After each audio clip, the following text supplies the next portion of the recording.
Black must be in the theme. Okay. Shabbat shalom, everyone. Shabbat shalom. Welcome to class number 4. Class number 4, Shabbat Day. We did have a special guest that was going to teach today, but the brother had a problem and he wasn't able to show up. So we'll move him maybe to another week, or maybe he could show up a little bit later. If he shows up a little bit later, then that'll be fine. We'll bring him in then. But as of right now, we got to keep moving. Can't stop the flow. Got to keep things going. So here we go. If that's you in the YouTube, you might want to chat something in the room. Anyone in the listening audience in the YouTube or Facebook. If there's anything you want to thank the Most High for, anything you want to acknowledge before the Creator, now is the time to do so. You can write it in the room, and we will read it out across the screen so that the family will hear the things that you're thankful for with the Most High. Now, keep in mind, this doesn't have to be everything that you're thankful for. It doesn't even have to be the most important thing. It only needs to be something that you're willing to share with the general public. A lot of times we got public things that we are grateful for and thankful for with the Most High. You don't have to acknowledge those things if you choose not to. All that's fine. May the Most High be praised. This is truly the day of the Creator. And I have a great lesson prepared for us this morning, too. And we're going to try to keep in with the same theme of today's lesson, Torah empowerment by the Ruwah HaQodesh.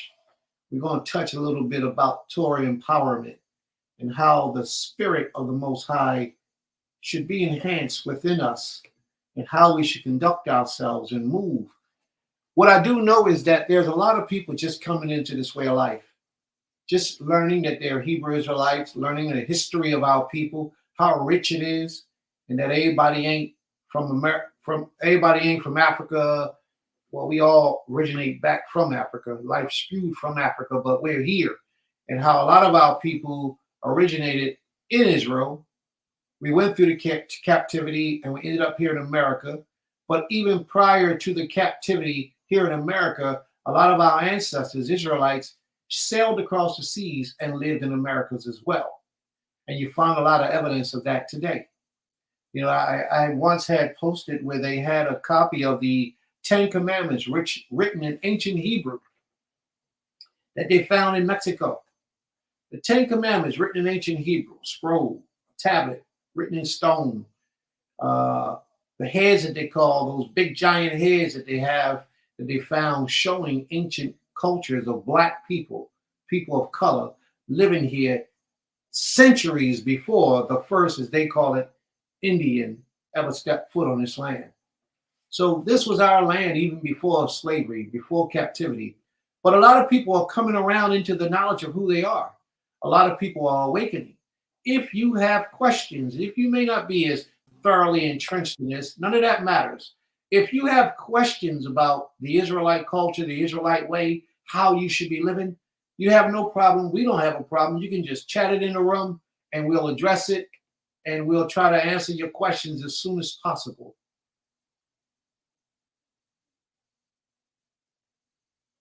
Okay, Nima. Now, what we're going to do, what we will also like to let you know is that if you type in the room your question and we are not able to address it right away, we'll address it at a later time. No question is simple. I mean, no question is stupid. I mean, no question is too big. None of those things. Whatever's in your heart, if you have that question, present it in a room. And if we don't get to it during the lesson, we'll get to it later on. Somebody will respond back to you. All right? May the Most High be praised. This portion of our day is the praise and worship portion where we like to open up by giving praises to the Most High and thanking the Most High for our day. But Imai, you have something you need to present to the family first, right?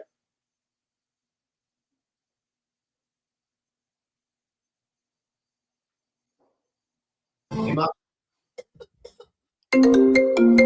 Everyone I spoke of.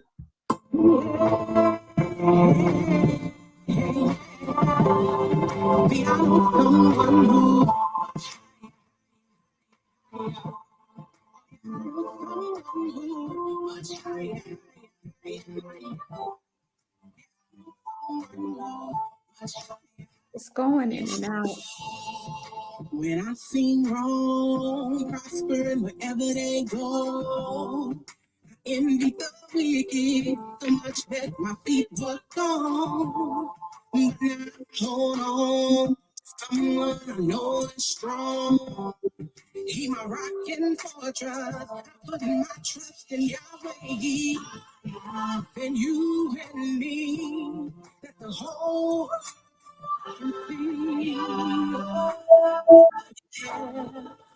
can see.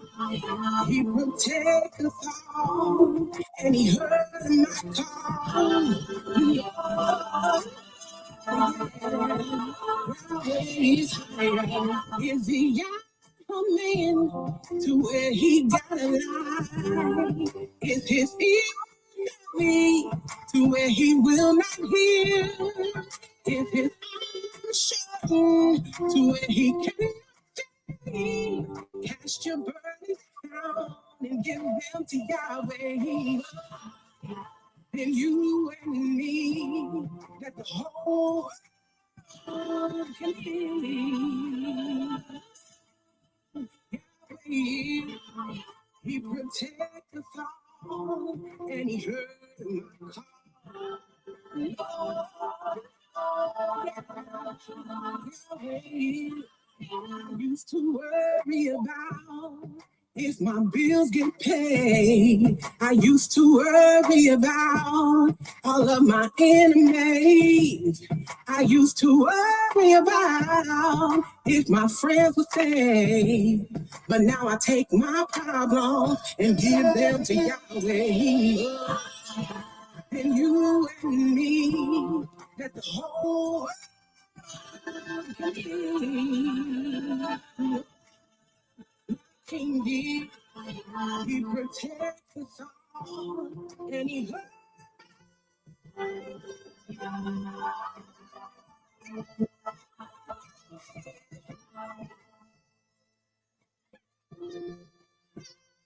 I promise you, it won't sound like this next week.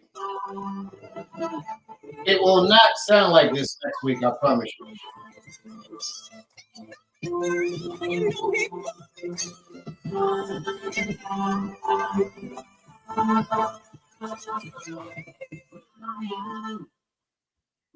So please forgive us for the distortions. But that song is so powerful.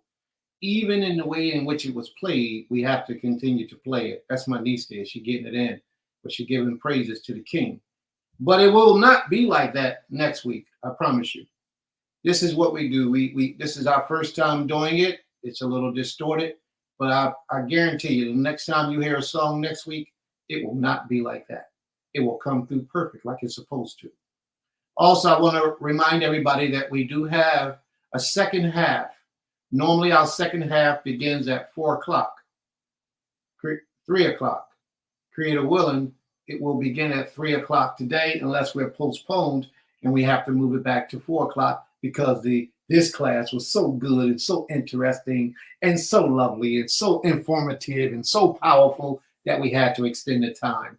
So may the Most High be praised.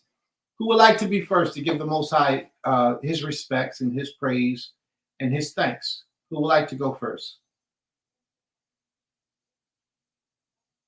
See, the people are so humble here. Everybody's so humble. They're moving aside to let their brother speak up first. I understand that. Don't worry about it. Go ahead on speak. Your brother will catch up. Go ahead and speak. Who would like to be first to give acknowledgement to the Most High, to thank the Most High for anything special that they would like to thank him for?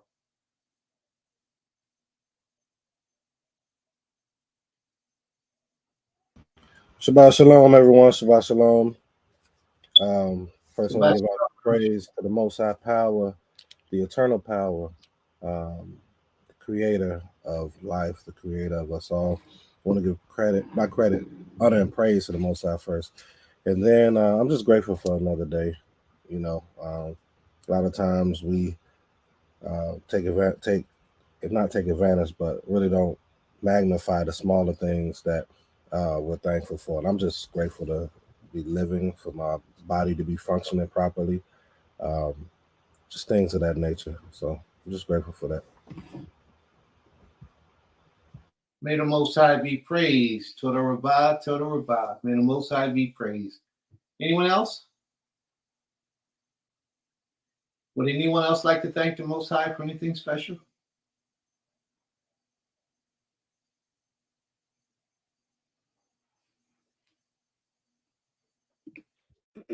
I'll go next. So I definitely want to thank the Creator for the Shabbat day. As always, every time I get to Friday, I'm rejoicing. And every time I wake up on the Shabbat morning, I'm even more rejoicing because so many people don't make it through another day, let alone another week. So I'm thankful for the Most High providing life, breath of life, because that's where the life source comes from. And I'm thankful that in all things that the Most High has seen to keep us and preserve us through that week, whether we had a good week or a bad week or just, whatever was going on, he preserved us and allowed us to get here another day.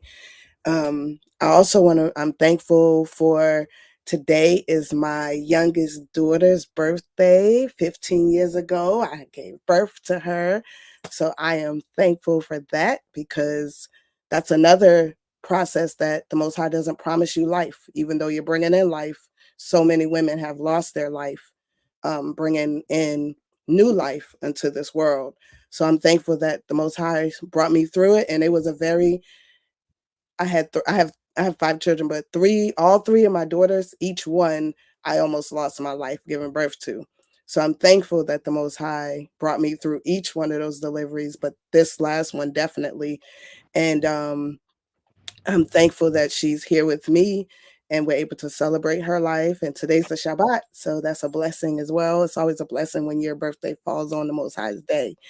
I know a lot of Israelites don't like to kind of celebrate birthdays or different things, but it's a day that you were born. So we celebrate that. And I'm also thankful just for the going through some, ailments. I'm a little stuffy still, but it's some type of bug going around, but I'm at the last bit of it. I feel much better. I made my concoctions and been drinking that and taking my echinacea and my black seed oil and just dousing myself in cough drops and things like that to just get it completely out of my system. And along with my liquid fast that I'm on. So it's just really enlightening. And the last thing, well, probably not the last thing, but the most I'm thankful for him opening my eyes up through my dreams. I have so many dreams sometimes that I'll ignore the message in the dream because either I'm not ready to accept what the message is or I'm just not understanding what it is until it actually happens. And then it's clear to me. But I got another dream last night that the message was so clear. And, we just got to move forward and do what we have to do when the Most High gives us these visions and embrace them and be thankful and thank him, for him allowing you to see it because he doesn't always show you what's coming. Sometimes he lets you walk through it blindly, and you have to just try to navigate through it. But I'm grateful that he has allowed me to see a lot of the things that I've walked through. And now I have to learn how to navigate before the dream is manifested so that it does not hurt as bad once, the revelation comes. So thankful to the Most High for all of that.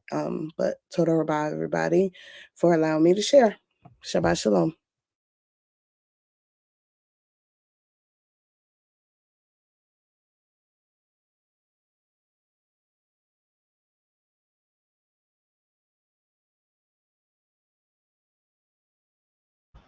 Prince, you're muted if you're speaking.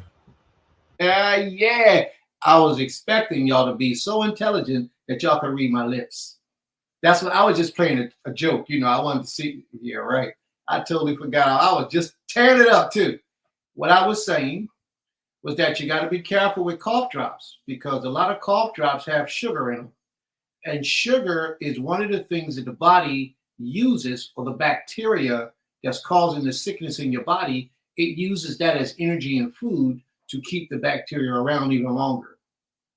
One of the good things you got to remember, family, is try not to eat any white sugar, any refined sugar, any added sugar.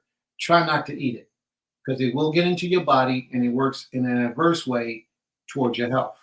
So it's not good for you. Any type of sugar. Use honey. You can use stevia.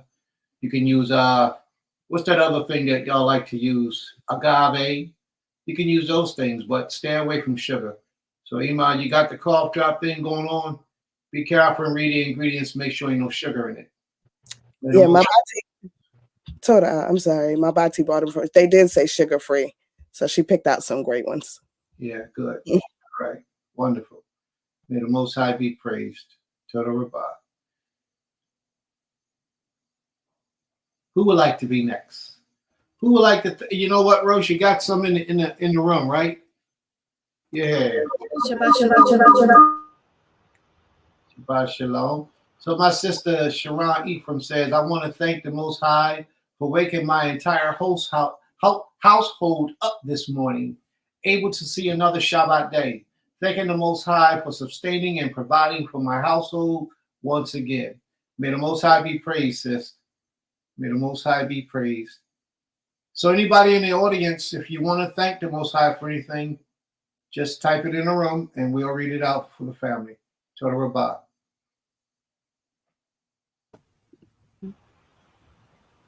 Anyone else? Yes. Shabbat shalom, shalom. I just want to give thanks to the Most High for life, health, and strength. I'm definitely grateful for us getting through this cold week. Georgia has been showing us some crazy weather. So that's why it's important, like when we go out, we cover our heads, we cover our throats, because we can get really sick in this weather. I'm just grateful for the Most High keeping us through it, and for those that here on the land that were sick, their recovery. Like everybody's doing what they need to do to make sure that they feel better. And we've been very careful, like I say, what we're getting. No sweet cough, no sugar cough drops, and making sure we're drinking our tea, making sure we're drinking our water, and even eating right. So I'm grateful that the Most High has us in a mindset to even do right for our bodies so that we can recover faster. Because when I was at the store the other day, it was so many people just walking around coughing, and I was like, ooh, I said, please protect me, Most High. That's why I was hand sanitizer, washing my hands, because it's something going around. But like I say, with the knowledge and wisdom that we have on how to take care of our bodies, even if we get sick, it won't be as bad as someone getting sick and they're not taking care of their bodies. So I'm just grateful that the Most High has given us the tools to do what we need to do. I'm grateful for life, Mishpachah, and yes, the Most High has been great. All right. May the Most High be praised. Torah Ruwah. Another thing to keep in mind, family, is preventive ways and methods of healing or preventing yourself from getting sick. Eat a lot of fruit. Do a lot of fasting. Do a lot of meditating and prayer, because a lot of times the mind affects the body. And if your mind ain't in a spiritual place 90% of the time, your chances of getting sick is a lot easier on you. If you don't have a lot of nutrients from fruit and vitamins from fruit and vegetables, then your body has an easier chance of getting sick. If you find yourself getting sick, eat a lot of fruit. Don't eat no meat. Don't eat no vegetables. Don't eat nothing. Just eat fruit. Stuff yourself with fruit for about 2-3 days and watch how easily your cold or the symptoms of your cold goes away. May the Most High be praised. Torah Ruwah. Sis says, Sister Sharon says, I want to thank the Most High for my husband. The amount of sacrifices, work, endurance our husbands go through to provide for their families is unmatched and desirable. All praises to the Creator. Don't take that down yet. Keep that up for a second. I want to talk about this. You know, it takes a certain type of mind to write what she wrote. Now, I'm going to point it out. I'm going to show you. A selfish person would have wrote only about themselves, or somebody that wasn't thinking spiritually. What she did was she said, I want to thank the Most High for my husband, which was beautiful. It's an acknowledgement. It's praises that she is thankful for her husband. But she turned around and pointed the finger to the rest of y'all, to the rest of everybody else who has a husband that does what her husband does because she appreciates her husband. She acknowledges that you should appreciate yours as well. She says the amount of sacrifices, she goes on and continues, the amount of sacrifices, work, endurance, what's the Hebrew word for our, family? Someone of the students tell me. What's the Hebrew word for our? Say it. Can't hear you. Open the mic. What is it? Is it anaknu? There you go. A knock-new that our husbands go through to provide for their families. She didn't make a mistake here. She didn't make a mistake because if she would have made a mistake, she would have said for my family. She said for their family. So she's actually giving acknowledgments to your husband as well. Just in case you forgot. She took up the slack. My sister is strong. That's good. All praises to the Creator. There you go, sis. My hat is off to you today, sis. May the Most High be praised. Torah Ruwah.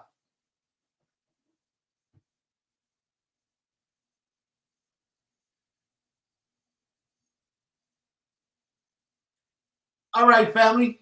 Anyone else want to thank the Most High for anything special? Now is the time to do so. Yes, Shabbat Shalom, everyone. Looking at myself, I don't know. It just makes me nervous. Just give me a moment. Oh, okay. All right. That's Sister Brittany talking because she disappeared and I heard her voice. Okay, go ahead, sis. Thankful for, again, another Shabbat, being healthy, safe travels. It's a new month. I know it's a new moon coming, or I don't think we passed it already, but a lot of new things going on this month, and I'm just thankful for that. So just trying to take it easy for the next few months. Yeah, just planning some things for the feast days, upcoming feast days, if I'll travel or not. And just thankful for that. Just thankful for life. Very good. Very good. Torah Ruwah. May the Most High be praised. Roche wants to, Sister Brittany, you ain't talking no more. You can open your picture up again. We can see you. There you go. Roche wants us to all know that the word Shilenu and Shilenu is the word for our or ours. Now, what I need to do, Roche, is I need to let you explain that the difference between Anaknu, we, and Shilenu, of us all. Explain, please, so we all understand. Okay, so Shalanu, ours, when you say ours or mine or theirs, it's possession. You're possessing something. So our husband is going to be of us. Shel is of, and then you have lanu, to us, for us, right? Nu, whenever you hear a nu in the word, 9 times out of 10, that's expressing us, right? So that's just a possessive form of we, right? So shalanu is us or ours or ours, shalanu. And I spelled it differently because I know some people spell it different, so I put both ways. So nachnu is we, otanu is us, shalanu is ours. But Roche, I'm gonna be straight with you, bro. She was so on point. I had to acknowledge it, man. Oh, yeah, okay. She was so on point. I mean, she said the word, and she was so there. I had to just give her to the horn a little bit. No, I love every attempt. Look, I'm gonna say this, and this is what I learned too. You gotta mess up to be right. You gotta, make mistakes to be right. I make plenty of mistakes through trying to perfect and be fluent. So I applaud, like Gaber Autumn has said, hey, I tried. I said, you did good. Whatever I said, like, that's good. Mess up, please. Get it wrong because you're going to get it right after that. So amazing job. Shalanu, ours or our. May the Most High be praised. See, we could have let that go on for a long time and never said nothing, act like it didn't happen like a lot of people do, but we don't do that here. We try to get to the root of the situation. We try to bring you the truth and the facts, and then we back it up. And if we can back it up, we can't explain it, then we're going to tell you we don't know the answer. And we'll have to get back to it.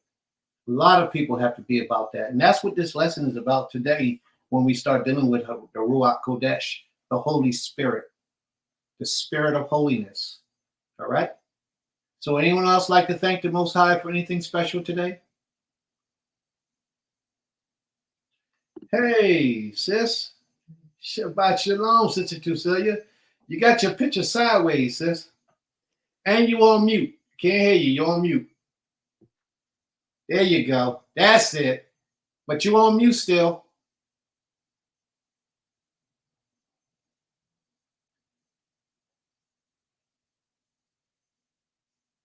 I can't hear you, sis. Can't hear anything. I don't think her audio is connected. Well, if your audio is not connected, you got to go out and come back in and connect your audio. All right? We'll hold a spot for you, sis. All right. Torah Ruwah. Would anyone else like to go? Okay, and I could go. Toda to the Most High for keeping me and my family this week. I did notice that there was some sickness going on at my place of work, the school I work at too. And it was very interesting because I was sick like maybe a month ago, month and a half now, because it's December, for like 3 weeks, almost a month. And I'm grateful the Most High took that from my body. But it seems like at my job, even as well, it's something circulating and it's not leaving. Like the art teacher there, she's had her sickness for like a month now. And I think it might have been the same thing I had a few months ago, but it's just like coming back around. So Toda to the Most High for keeping me and my body and my husband safe, because I don't want to bring anything home to him as best I can. And I'm very, very grateful for, I think I might have said this last time, but just the time I spent with my mom and sister and family last week. It was very, very beautiful. I'm still not over that visit. It was so beautiful. And I had a reminder because I saw some videos about it this morning. My husband shared them. So I was just thinking about my mom again. She is doing better, for those of you that asked last week. She is doing better. This ailment is still within her. So it hasn't fully left her body yet, but she is still up and active and working. She's not bedridden or anything, so that's a great thing. We're just kind of like patiently waiting this ailment out, and I pray that it does leave her body permanently, or however the Most High sees fit for when that is supposed to leave. I pray that it does and does completely. But I'm still grateful that he kept her and is keeping her and my family back home, even while she's sick, because she's like the main woman of the house, like all the cooking and stuff. So I'm glad that she is still able to be up and doing her duties as well. But that's it. Thankful to the Creator for getting me through another week, and I'm looking forward to my winter break at work, as they call it, because that's coming up soon. So Toda Rabah, Zehu. May the Most High be praised. Torah Ruwah. May the Most High be praised. All right, Roche, you got one put up? Sister I. There you go. Aisha Kaza. This is what she says. She says, I'm thankful for my relationship with the Creator, peace of mind, and protection. I used to question my struggle and family I was born into, but I have an understanding. Thanks for clarity. Thankful for clarity. May the Most High be praised. Torah Ruwah. Listen, family, if there's anybody in the audience you want to thank the Most High for anything, you can just text it in the room and we'll address it. We'll address it. May the Most High be praised. Sister Tucelia, you ready yet?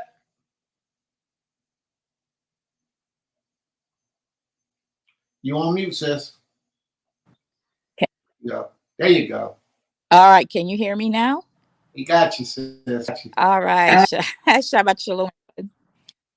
Shalom. I'd like to thank the Most High for life, just for giving me life to see another Shabbat day, and just to keeping me well and healthy. I like to thank him for um, just the opportunity to use the skills that I have to help my grandchildren, because they got sick too. They got sick. They were sick like last month rather. We're in a new month now. and I was able to help them through it. So I just want to praise the Most High for that, and just being who He is to me and my family. Hallelujah. All right. May the Most High be praised. Toda Rabah. Toda Rabah. And you know another thing, family, it's a lot of talk about this sickness going around. Somebody sent me a video. People send me stuff all the time, want me to watch it. And I didn't watch it, but the caption was that this, whatever this sickness is that's happening, is supposed to be 3 times worse than the COVID. That's what they said. I didn't watch the video. Maybe I'll go back and watch it, and then I'll have a little bit more information. But this thing that they got out now is supposed to be 3 times worse than the COVID. So just be aware. But let me say something else. One more thing. When my wife got sick, the very next day we went out and we walked in the grass with her shoes off. We stood out there for a half hour, 45 minutes in the grass. And you got to remember, the best medicine you got is the earth and the sun. If you don't get enough sunlight, your body breaks down, you'll get sick. If you don't get enough earth underneath your feet, your body will break down and you will get sick. So the very first thing you should do when you start feeling weaknesses within your body is get more sunlight and put your connection with the earth. We live on a land, and those of us who are there now, just take your shoes off and walk around sometime, even in the rain. Walk around with the earth underneath of your feet and let your body, they call it grounding, but let your body absorb the minerals from the earth. European people, when they took over, they told us that the earth was dirty, it's nasty. Don't touch the dirt. I'm going to tell you to touch the dirt. Play in the dirt. Rub the dirt.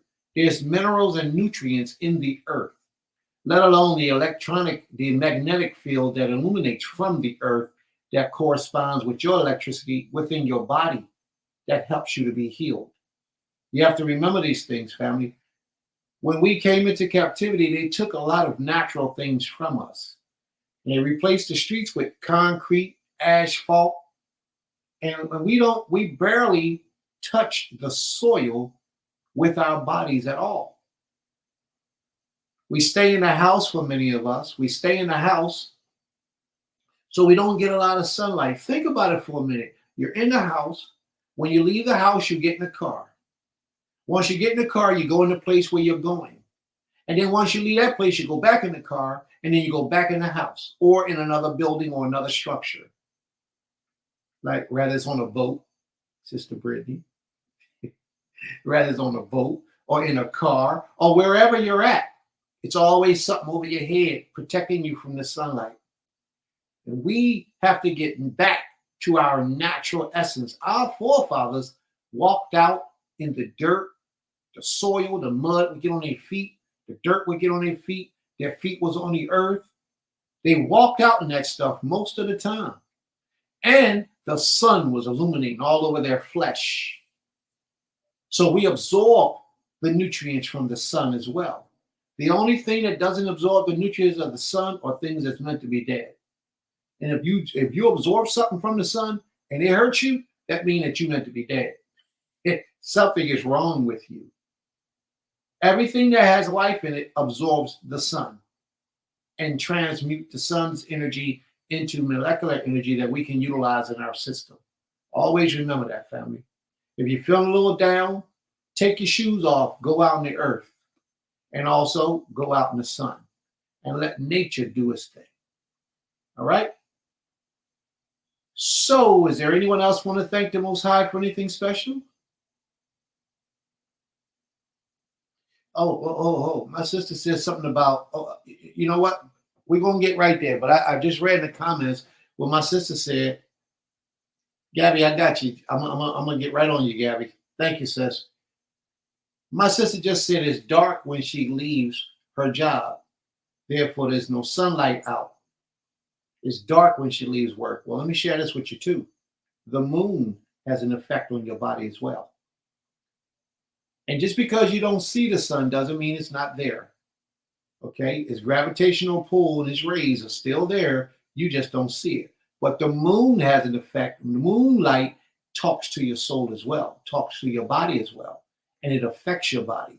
So both of those two things help the body to heal from its ailments. So just keep those things in mind. All right? May the Most High be praised. Sister Gabby, there she go. Shabbat Shalom, sis. She says, I'm thankful for the gift of life, my children, lessons, and daily strength to endure through his season in my life. I'm thankful to be in my right mind today and wake up in peace today. Torah, may the Most High be praised. A lot of people today didn't wake up. A lot of people don't have the gift of life that she's thanking the Creator for today. We take it for granted, for most of us, as if we are supposed to wake up every day, but we're not. There's no guarantee that we're going to wake up every day. So when you do, the first thing you should do is thank the Most High. Then get yourself a glass of water. Thank the Most High, get a glass of water, and go about your day, whatever you're going to do. Always remember that. Life is not promised or guaranteed to anyone. And we should always be thankful when we wake up. All right. Any questions or comments, family? Anyone else want to thank the Most High who has not had the opportunity to do so?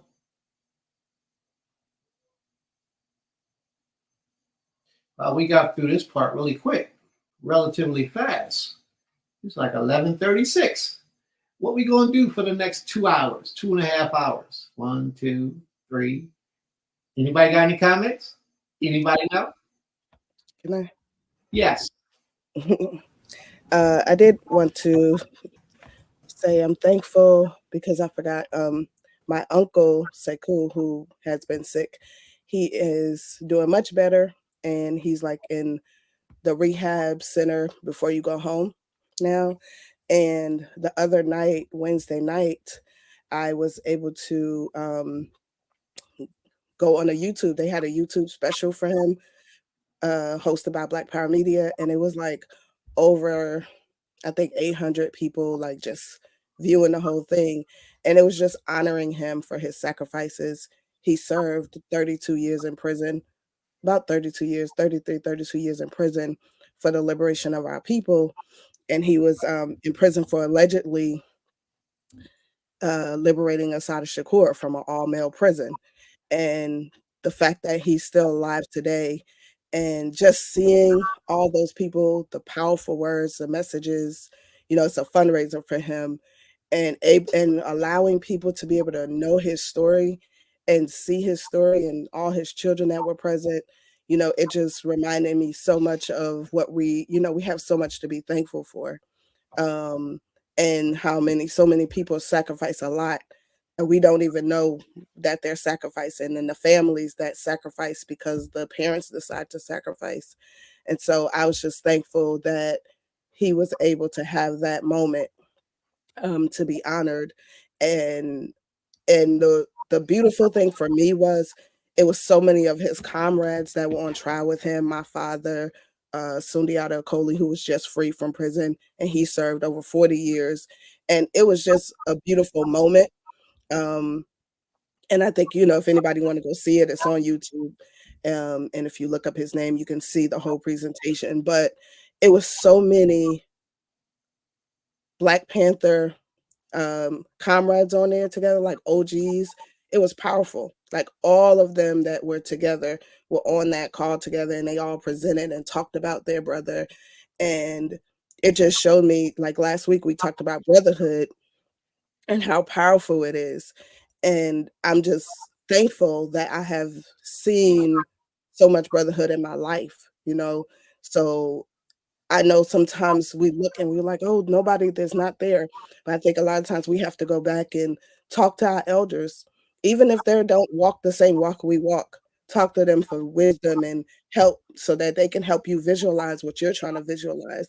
Because a lot of times, and I'm just saying this as a person walking this way in life, a lot of Hebrew Israelites don't like to venture out and talk to other people that don't call themselves Hebrew Israelites. But you can get a lot of wisdom from anybody, and different walks of life. Just because they don't call themselves a Hebrew Israelite doesn't mean that they don't have wisdom or knowledge or something to share to even help your walk further in this way of life. So I'm just thankful, and it filled me up to be able to witness that. And I also was at a dinner where they honored my Uncle Matulu that same night, and my cousin was there, and it was just, and my sisters and I were there. We were being honored for being part of this documentary about liberating, educate to liberate, which is talking about how do we liberate ourselves through this educational system, and not just educational system as in schools, but this whole system. And so it was just a beautiful night to just witness all the different segments and to be a part of it in any way. So, you know, I just encourage us to be more open with knowledge and understanding and try to gain some type of wisdom. And it doesn't always mean that the person's going to look like you, talk like you, walk like you, or believe in the same power that you do, but they can have wisdom also. So, you know, just wanted to bring that out. So, Torah. All right. She opened up the platform, gave me an opportunity to talk. May the Most High be praised. A lot of y'all don't know we got a celebrity in the room. This way? Yeah, that way right there. Pointing at you. A lot of people don't know we got a real live celebrity in the room. That sister right there, that's Maisha. Yes. Well,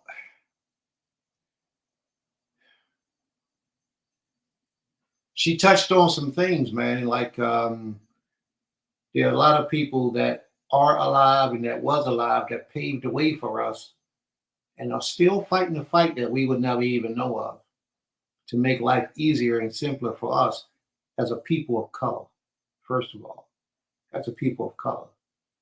And it's an honor for me to be married into that family because she's blood of the Black Panther Party members. She's blood. She's their daughters. Their daughter, one of the daughters. But to meet these people, and I met the uncle she's talking about, Uncle Sekou, I met him, and it was an honor for me to even be able to be in his presence because we don't even know the sacrifice, even a little bit of the sacrifice that these people made in their lives. And it wasn't perfect. They lived regular lives. They might have snuck around with the women, might have cheated on a woman, might have did all kind of things. Not to say that he did.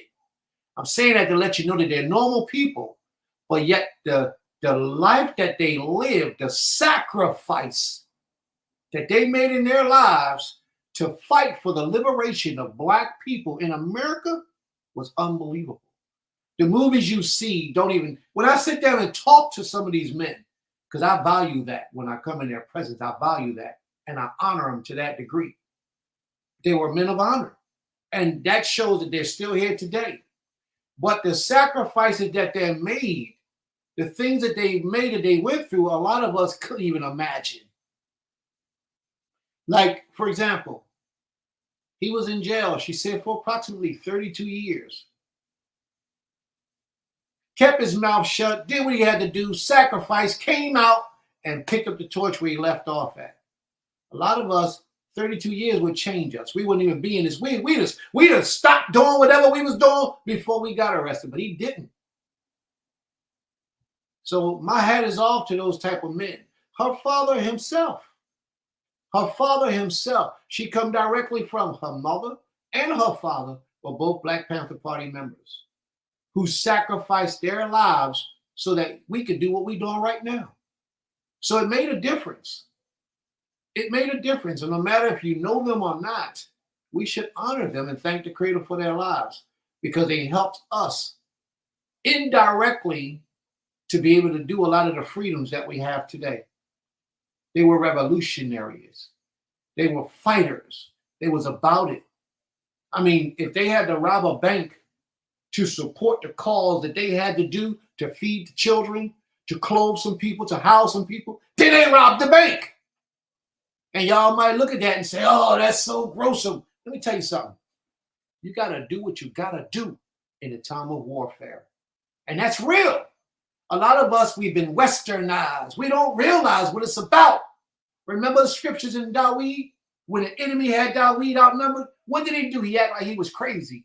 Sorry, fumbling at the mouth, walking and dipping like he was retarded or something. What he did was he adapted to his environment for his survival. And a lot of us, we don't even know the beginnings of survival because they got us duped. They got us thinking that this thing is sweet, and it ain't.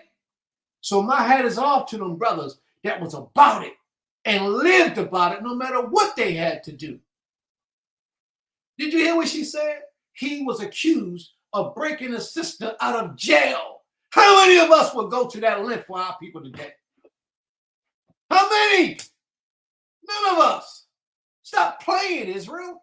It's a game for you. But until you get that kind of dedication and sincerity and commitment to your people in your blood, then you need to sit down and be quiet.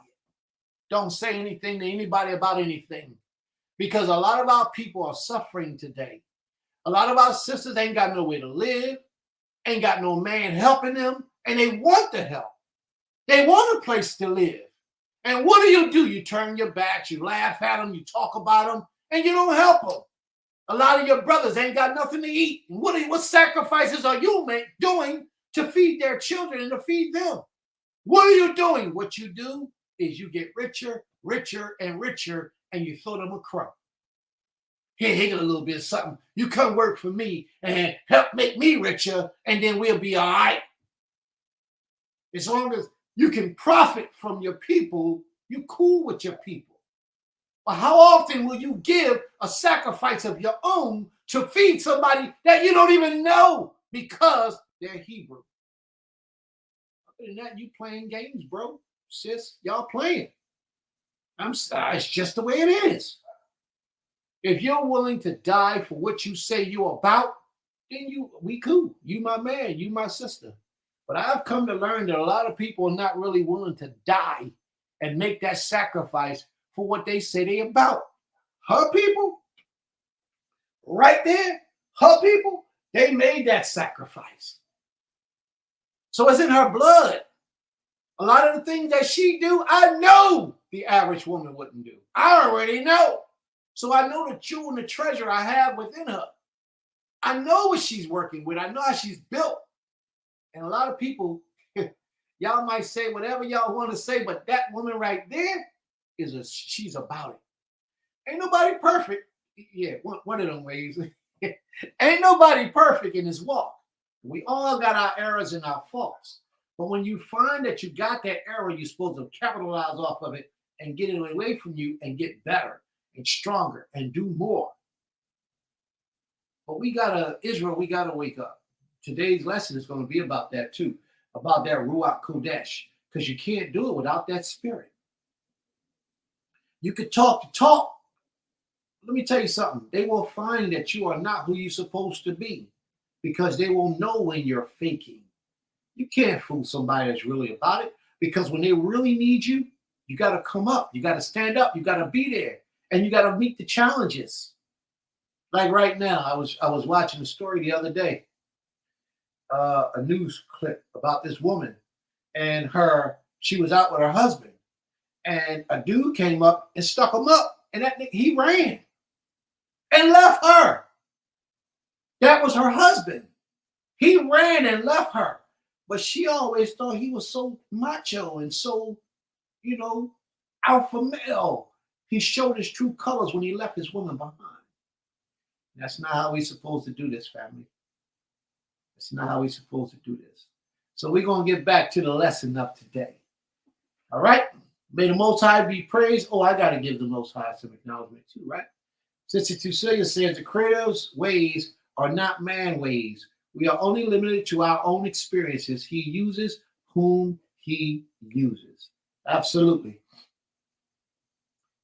So I thank the Most High for health, strength, for life, for prosperity, for protection, for portions, and I say portions of his wisdom, knowledge, and understanding that he places upon me in my life. How he carries me through and keeps me moving. And when things get tough, when things get hard, and I don't know the way, and I go to him, my last words is, The Most High will provide, and He always does. He never lets us down. He never lets us down. There was a sister, she sold us a camper the other day. And it was time for us to make the payment. She gave us what, 30 days?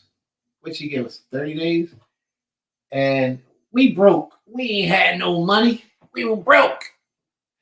And I'm scraping pennies. I mean pennies out the cookie jar, like 2 pennies over here, 2 pennies over there, and then 5 pennies over there, 15 pennies over there. So I'm like 25 pennies. So my wife calls me. My wife says, yo, sis said you ready to send her money for the camper. My first thought was prolong it. Ask her, can she stay? Can we do it next month? Maybe on the 15th or the end of the month, 30 days later. My wife said, the first thing came out, but you promised. I said, you know what? You're absolutely right. We promised the sister that we will cover her debt or cover our debt on this day. So let's do it. Why did I tell y'all that story? I told you the story, family, because for one thing, when you got a good woman by your side, she will help you to remain a man of your word or a good man in good standings and loyal and committed and just doing what you're supposed to do. A good woman. The second thing was that when something proceeds out of our mouths, I think Roach covered this last week in his commandment that he gave. When something proceeds out of your mouth, it's a covenant. And you don't break that covenant. And if you cannot fulfill that covenant, then you let the person know ahead of time, but I would have been lying. I would have been deceitful. I would have been wrong because I had the money to send to her.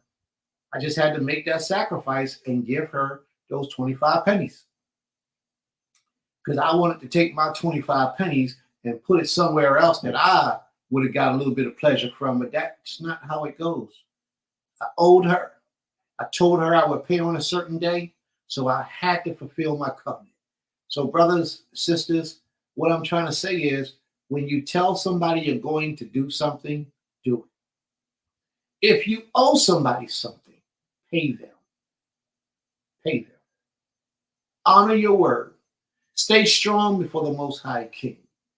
And if this lesson doesn't get across to a lot of you, I pray that it touches somebody in their inward part and it is utilized to help make you a better person. May the Most High be praised. Torah Ruwah. All right. Word is bond. That's right. Any questions or comments, family, before we proceed?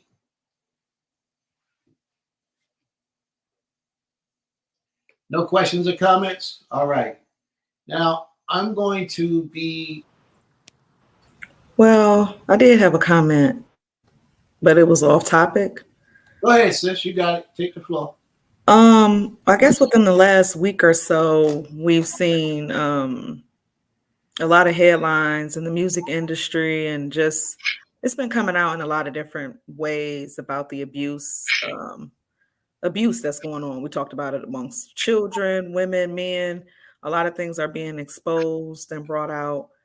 And I had just been processing it like, well, how many people? Because once one says something, then, others feel comfortable enough to share their story or bring out their truth.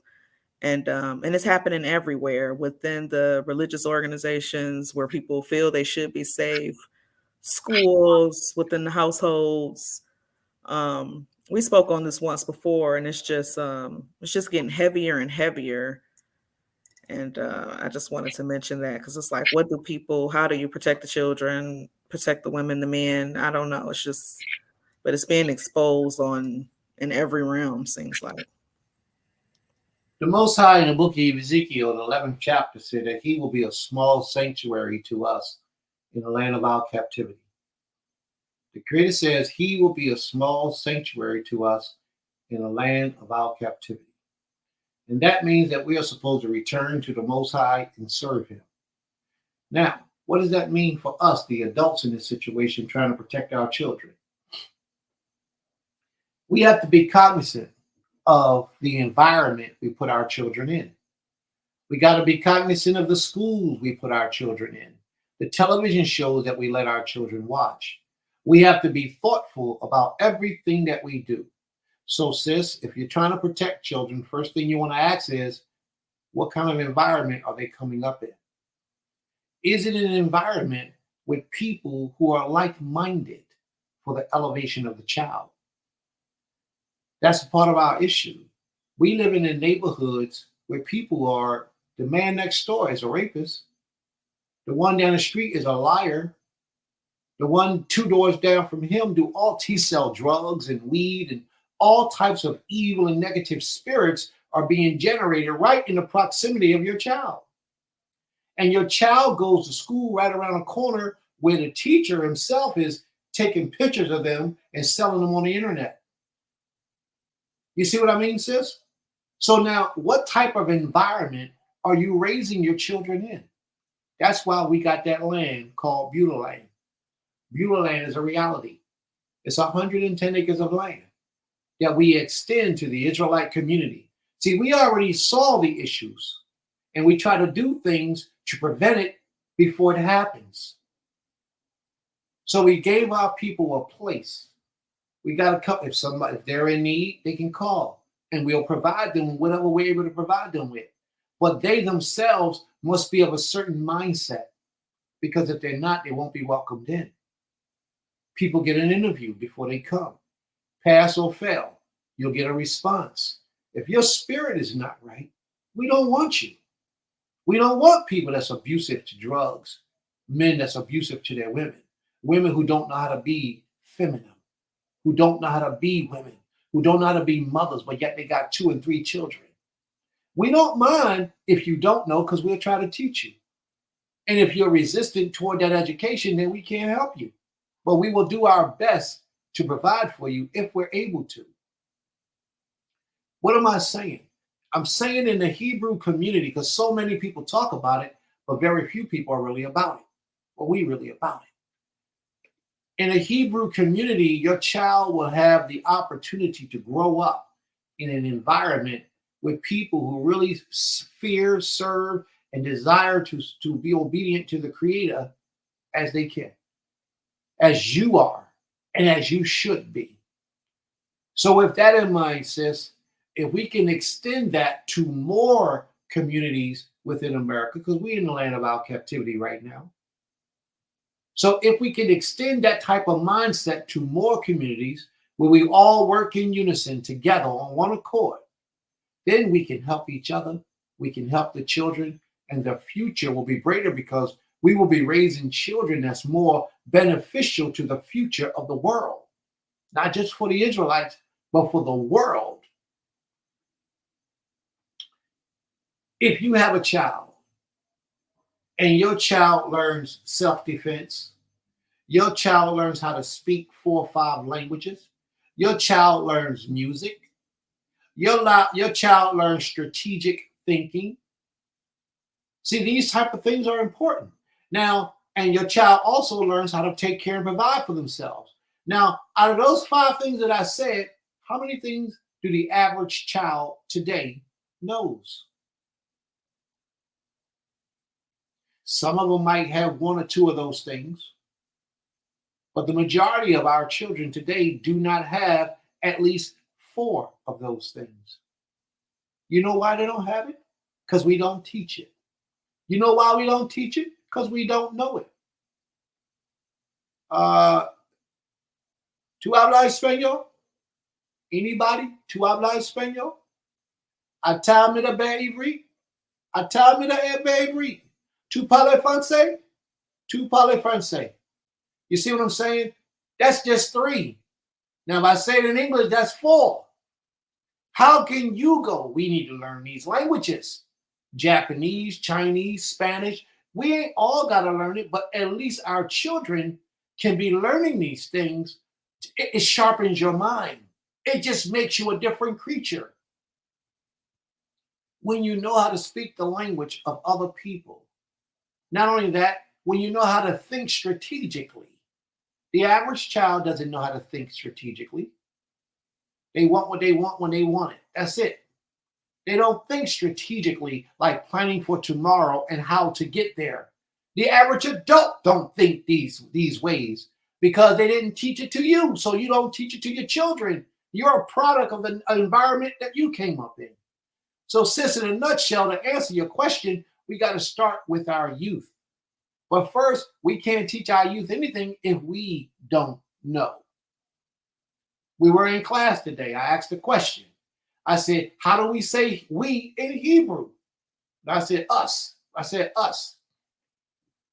And my wife answered the question, anakdu. And anakdu is we, which means us, but it wasn't the direct answer, shelanu. You know what I mean? Our husbands or of us. You know what I mean? But the point is, when the question was asked, how many people in the audience knew the answer? Or even a variation of the answer? How we do is, we don't do these things to make fun of people. We have Hebrew class. We teach our people the language. And you all are welcome to come to the class. Just contact Maisha, Princess Medaya. Let her know you're interested. And we'll make sure you get the link so you can come into the class. We'll send you what you need so you can come in so you can learn.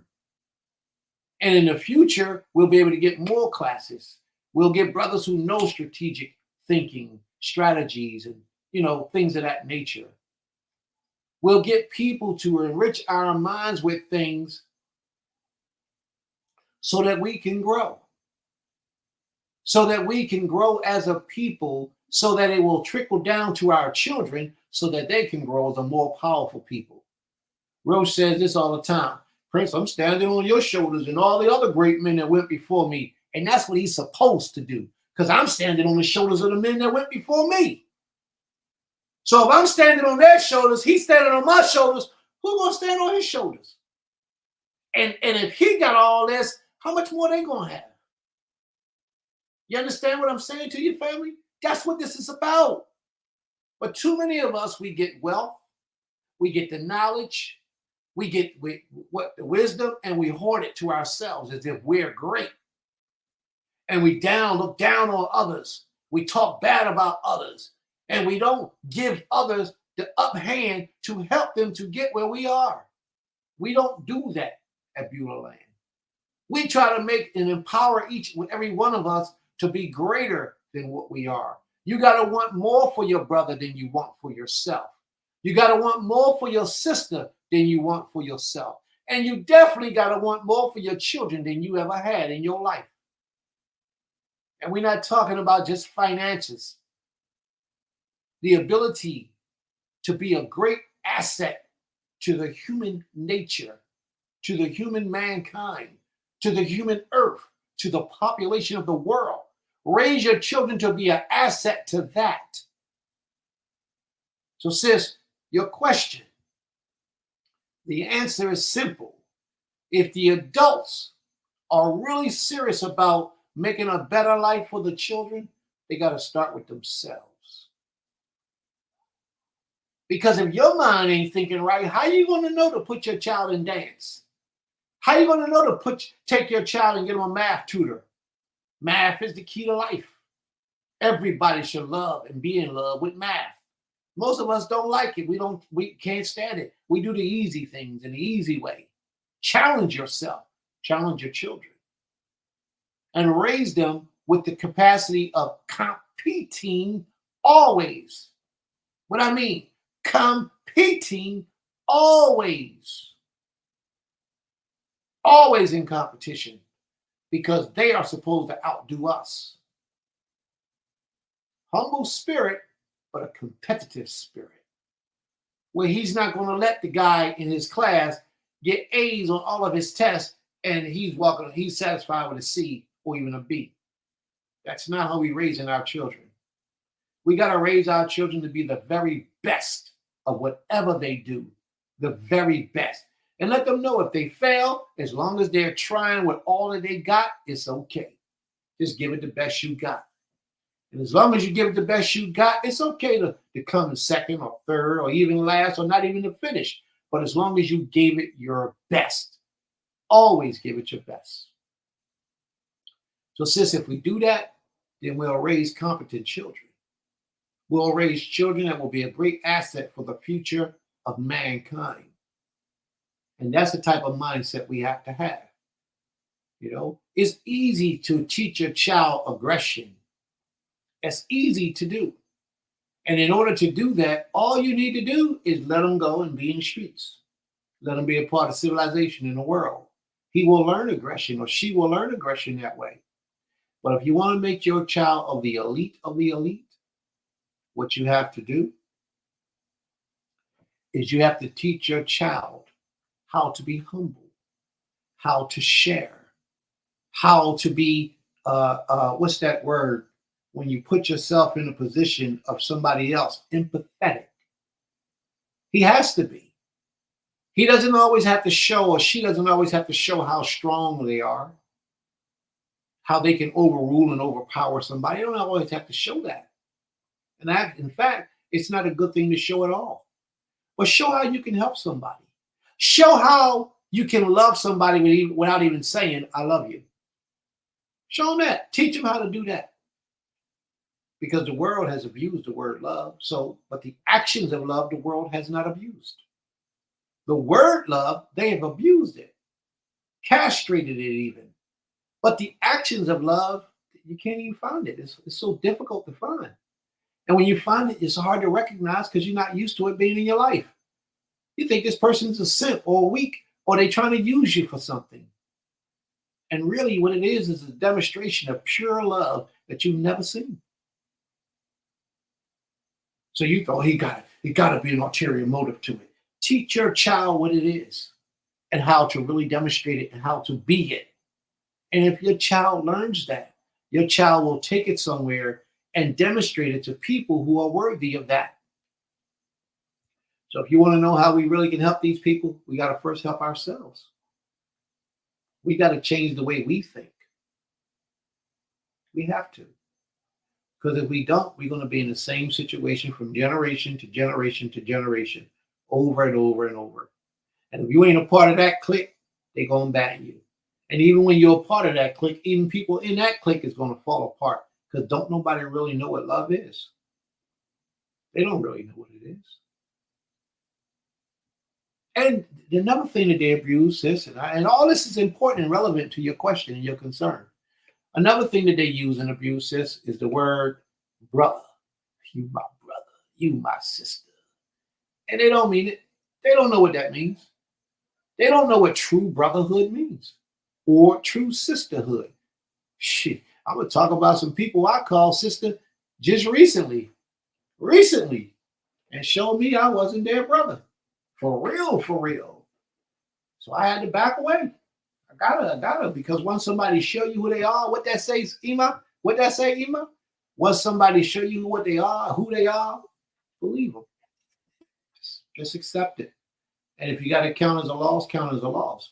But a lot of people don't really know what brotherhood and sisterhood is really about.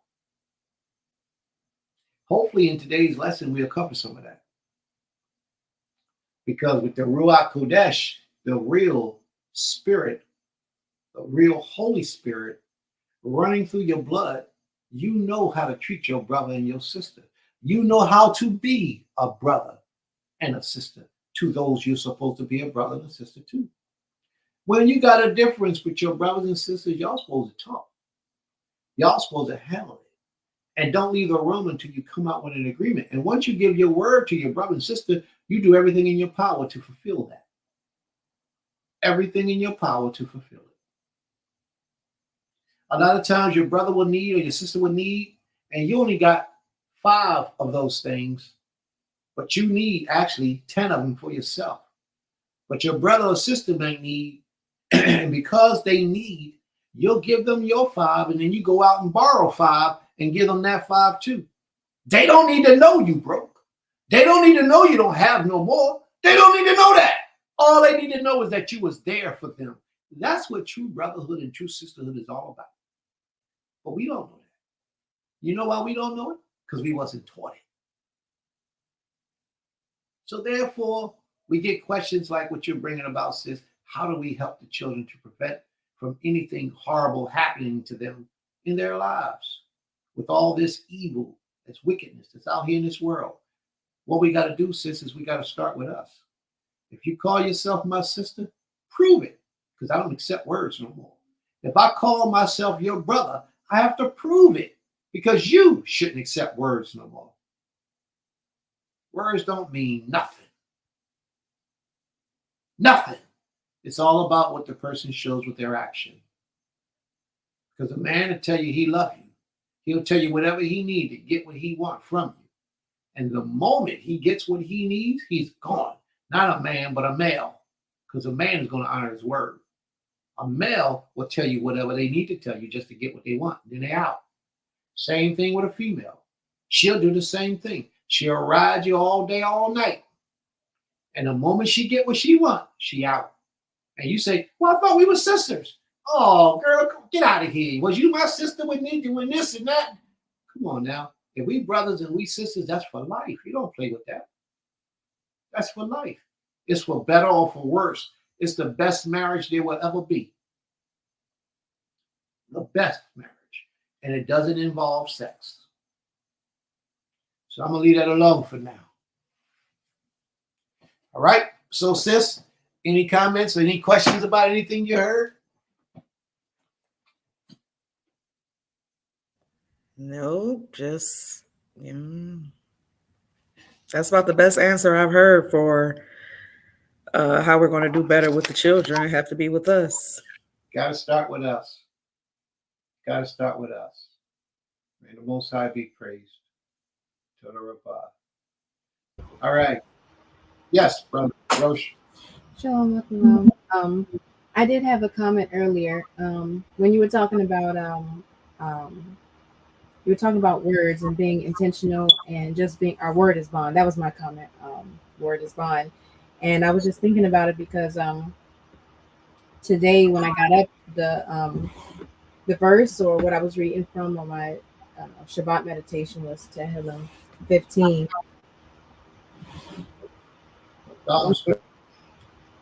Okay, Psalms 15, Tehillim 15. Adonai, who can rest in your tent? Who can live on your holy mountain? Those who live a blameless life, Slicha, who behave uprightly, who speak truth from their hearts and keep their tongues from slander, who never do harm to others or seek to discredit neighbors, or who look with scorn on the vile, but honor those who fear Adonai, who hold to an oath no matter the cost, who refuse usury when they lend money and refuse a bribe to damage the innocent. Those who do these things will never be moved. I was meditating on that because as everybody was talking about our word and just talking about integrity, that's what I was just thinking about. We have the tools that we need here in our literature, and if we find ourselves, like we was talking about, doing any of the things that are wrong, then we're not fit to even call ourselves qualified as a certain statue the way the Most High will see us. And that's Tehillim 15, Psalms 15, that whole chapter. And I was reading that because it's just like if you find yourself doing any of these things, then you're wrong. There's no way to justify it. If you find yourself in the category, you're point blank range wrong, and you need to repent to those you've hurt, you've harmed, and find yourself doing better. Because like you say, our word is pretty much all we have. And I'll even use, I won't be long, but an example of when I was growing up. As a little girl, I was so heavy reliant on people's word. Like when I was younger, I was promised a lot of things, and I'm not talking about my parents. I'm just talking about growing up, the things I heard, promises, putting their word out there, but not being able to fulfill those expectations that they put in me or anybody else that they talk to. And it's just one of the things that I think about. And I wouldn't even say at this age I hold a grudge or I'm angry at them. I just realize that we have to be more intentional with our actions, because we can hurt people with putting our word out there before we even know if we're fully capable of doing certain things. That's why as I grow older and wiser, my actions, not too much talk, but my actions. And I even want that principle to be passed down to our Yeladin, because it's just like, I don't want them to be those type of people that speak, but can't amount to those actions, or they get hurt and heartbroken because they're used to people saying things and they don't fulfill them. No, I hold you to what you're going to do first. I hold them to what I want the children to be able to hold the people to what they do more than what they say. Um, and that's what I believe our literature tells us too. And ultimately to be blameless as possible. And it's possible. It's possible. We just have to put some of those bad habits away. Put some of those things away we know that are not good for us, especially in our community with gossiping. Um, we definitely have to learn how to put that away. Informing is different than gossiping. Helping someone or aiding someone or even warning someone is different from gossiping. So I just meditated on this today because I'm just like most I want to find myself in this category, someone who is qualified to be in your presence. Because if we're not qualified to be in his presence, then we have to go back to the drawing board and see what we need to do to change. Shalom lakulam. Zahir. God be praised. May the Most High be praised. Perfectly stated, perfectly said. But you see the pureness in her soul. All she want to do is be pleasing to the Creator. That's what I'm talking about. But it's one thing to say it and another thing to do it. And so she demonstrates that through her actions. And it's important that we stay that way. Demonstrating that we choose to please the Creator in all of our doings. All right. Any questions or comments, family, before we move on?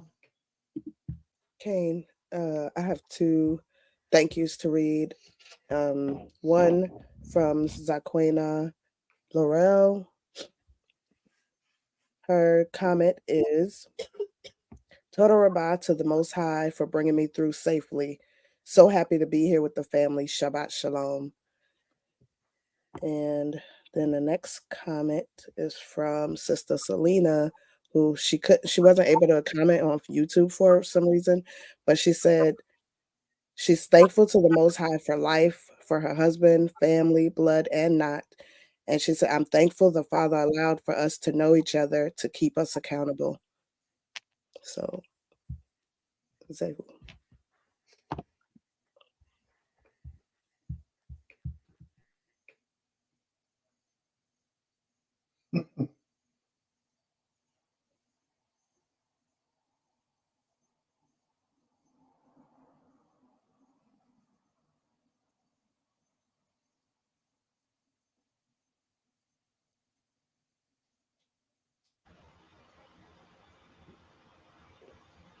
Are we froze?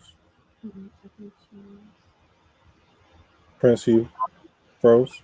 Yeah, I'm froze. Can y'all hear me? We can hear you. Wow. And I'm totally frozen, but we're going to go on with the lesson. My computer just went down on me. My picture is not moving, my screen is not moving, and the lesson that I had prepared just went away. Oh, I know what it is. That's them people trying to stop us from going forward with the lesson. So we're going to do it another way. All right? Rosh, if you could put up on the screen, we're going to start in the book of Jeremiah, chapter 9. Can I still be heard? Kane. All right.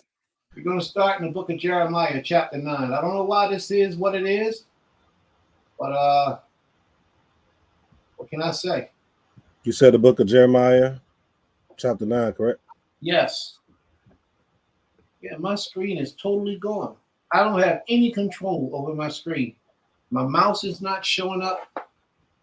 Nothing. And all of y'all are frozen. All right. You could probably come out and come back in if you like, or we could continue, whichever one you prefer. My screen, I have no control on my computer. I can't go out. Oh, gotcha. I wish I could. I would do that, but I can't. Nothing is responding. Let me make sure my mouse is here. Can you hit Control Alt Delete? I got an Apple. I don't think it worked that way. But you know what? I might. You know what? This is what I'll do.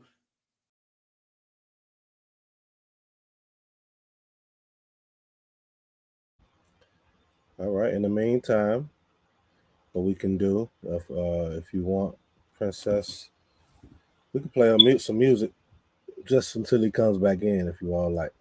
It's up to you all. You got a comment? Yeah. All right, we got a comment from the Shavanya show. Shalom, Shabbat Shalom.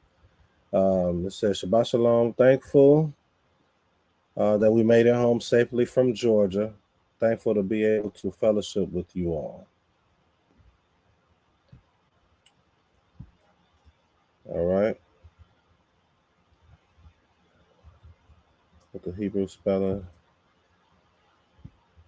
All right, so what we're going to do is I'm going to play something. Again, hopefully you all can hear it. I'm going to have it set up either next class today or next week to where it's clearer. So you all let me know if it's any in and out happening. So we'll play something until Prince comes right back. So get you all pen and paper or pencil and paper, because I'm sure he's going to bring forth some good music. I mean, some good a good lesson today.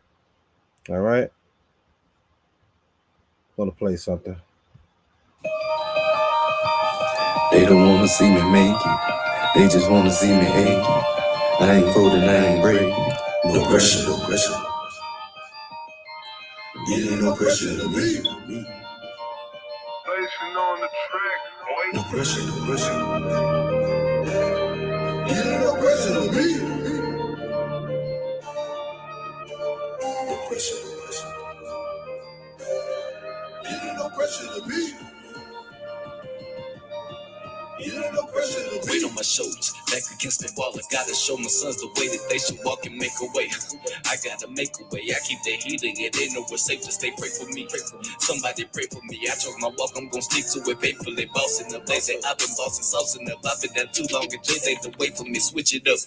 I had to switch up an opportunity. Caught me and I pick up. I fell down so many times. I had to get up. Regardless of how tough it get, I won't give up. I went searching for the light. I got lit up. I'm on top of Mount Sinai. With my chin up, I'm learning how to fly. I had to get rid of the talkers. I'm with the walkers in the sprint. No pressure to me, no resting for me. I'm being me, who you destined to be. I woke up, yeah, that's a blessing to me. If I take a loss, that's a lesson to me. Progression, I keep up guessing. I've been on go in a recession. I've been 100 since an adolescent. My son is my inside the present. I ain't about the present. I'm going back to the east. What's a holiday? Going back to the feast. It's a cold war. I'm going back to the heat. If I go to war, I'm coming back with these silverback. Going be straight up gorilla mode. You couldn't stop me when I was not in my zone. You can't break me like I made a silicone. Walking on water, boy, you cannot swim alone. Deep flows to sit up on. I'm on another level. You can't stop me, my foot stay up on the pedal. When Yahweh made me, boy, he made me special. Adding faith with the work will make me successful. Nigga, take a look. What I'm willing to sacrifice ain't no measure. Got my guard up for devils, cause they gon' test you. I've been feeling the pain, now I feel the pressure.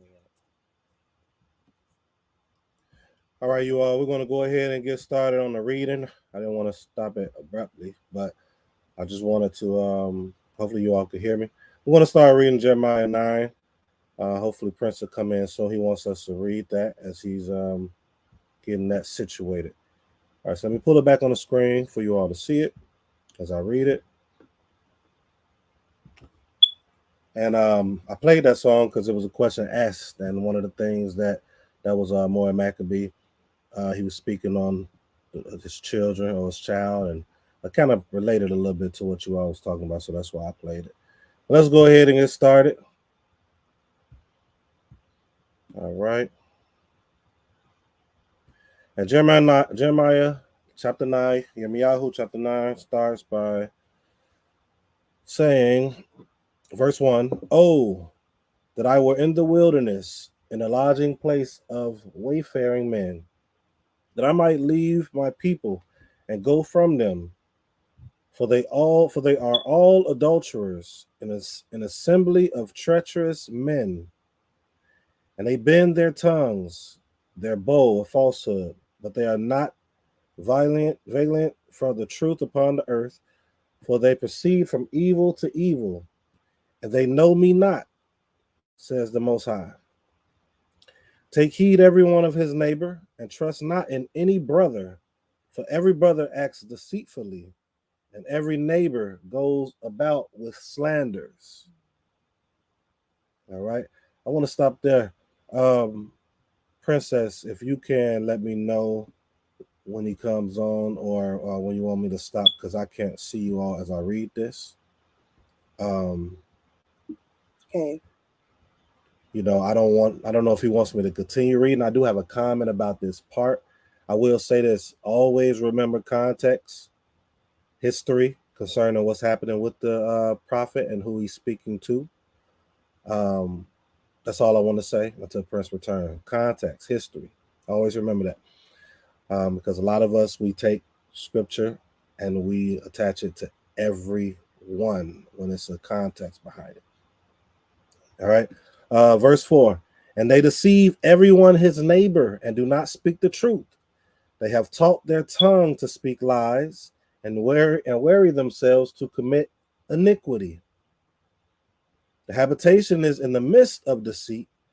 Through deceit they refuse to know me, says the Most High. Therefore, thus says the Most High of hosts, behold, I will smelt them and try them, for how else shall I do for the daughter of my people? Their tongue is a sharpened arrow. It speaks deceit. One speaks peacefully to his neighbor with his mouth, but in heart he lies in wait for him. Verse 8.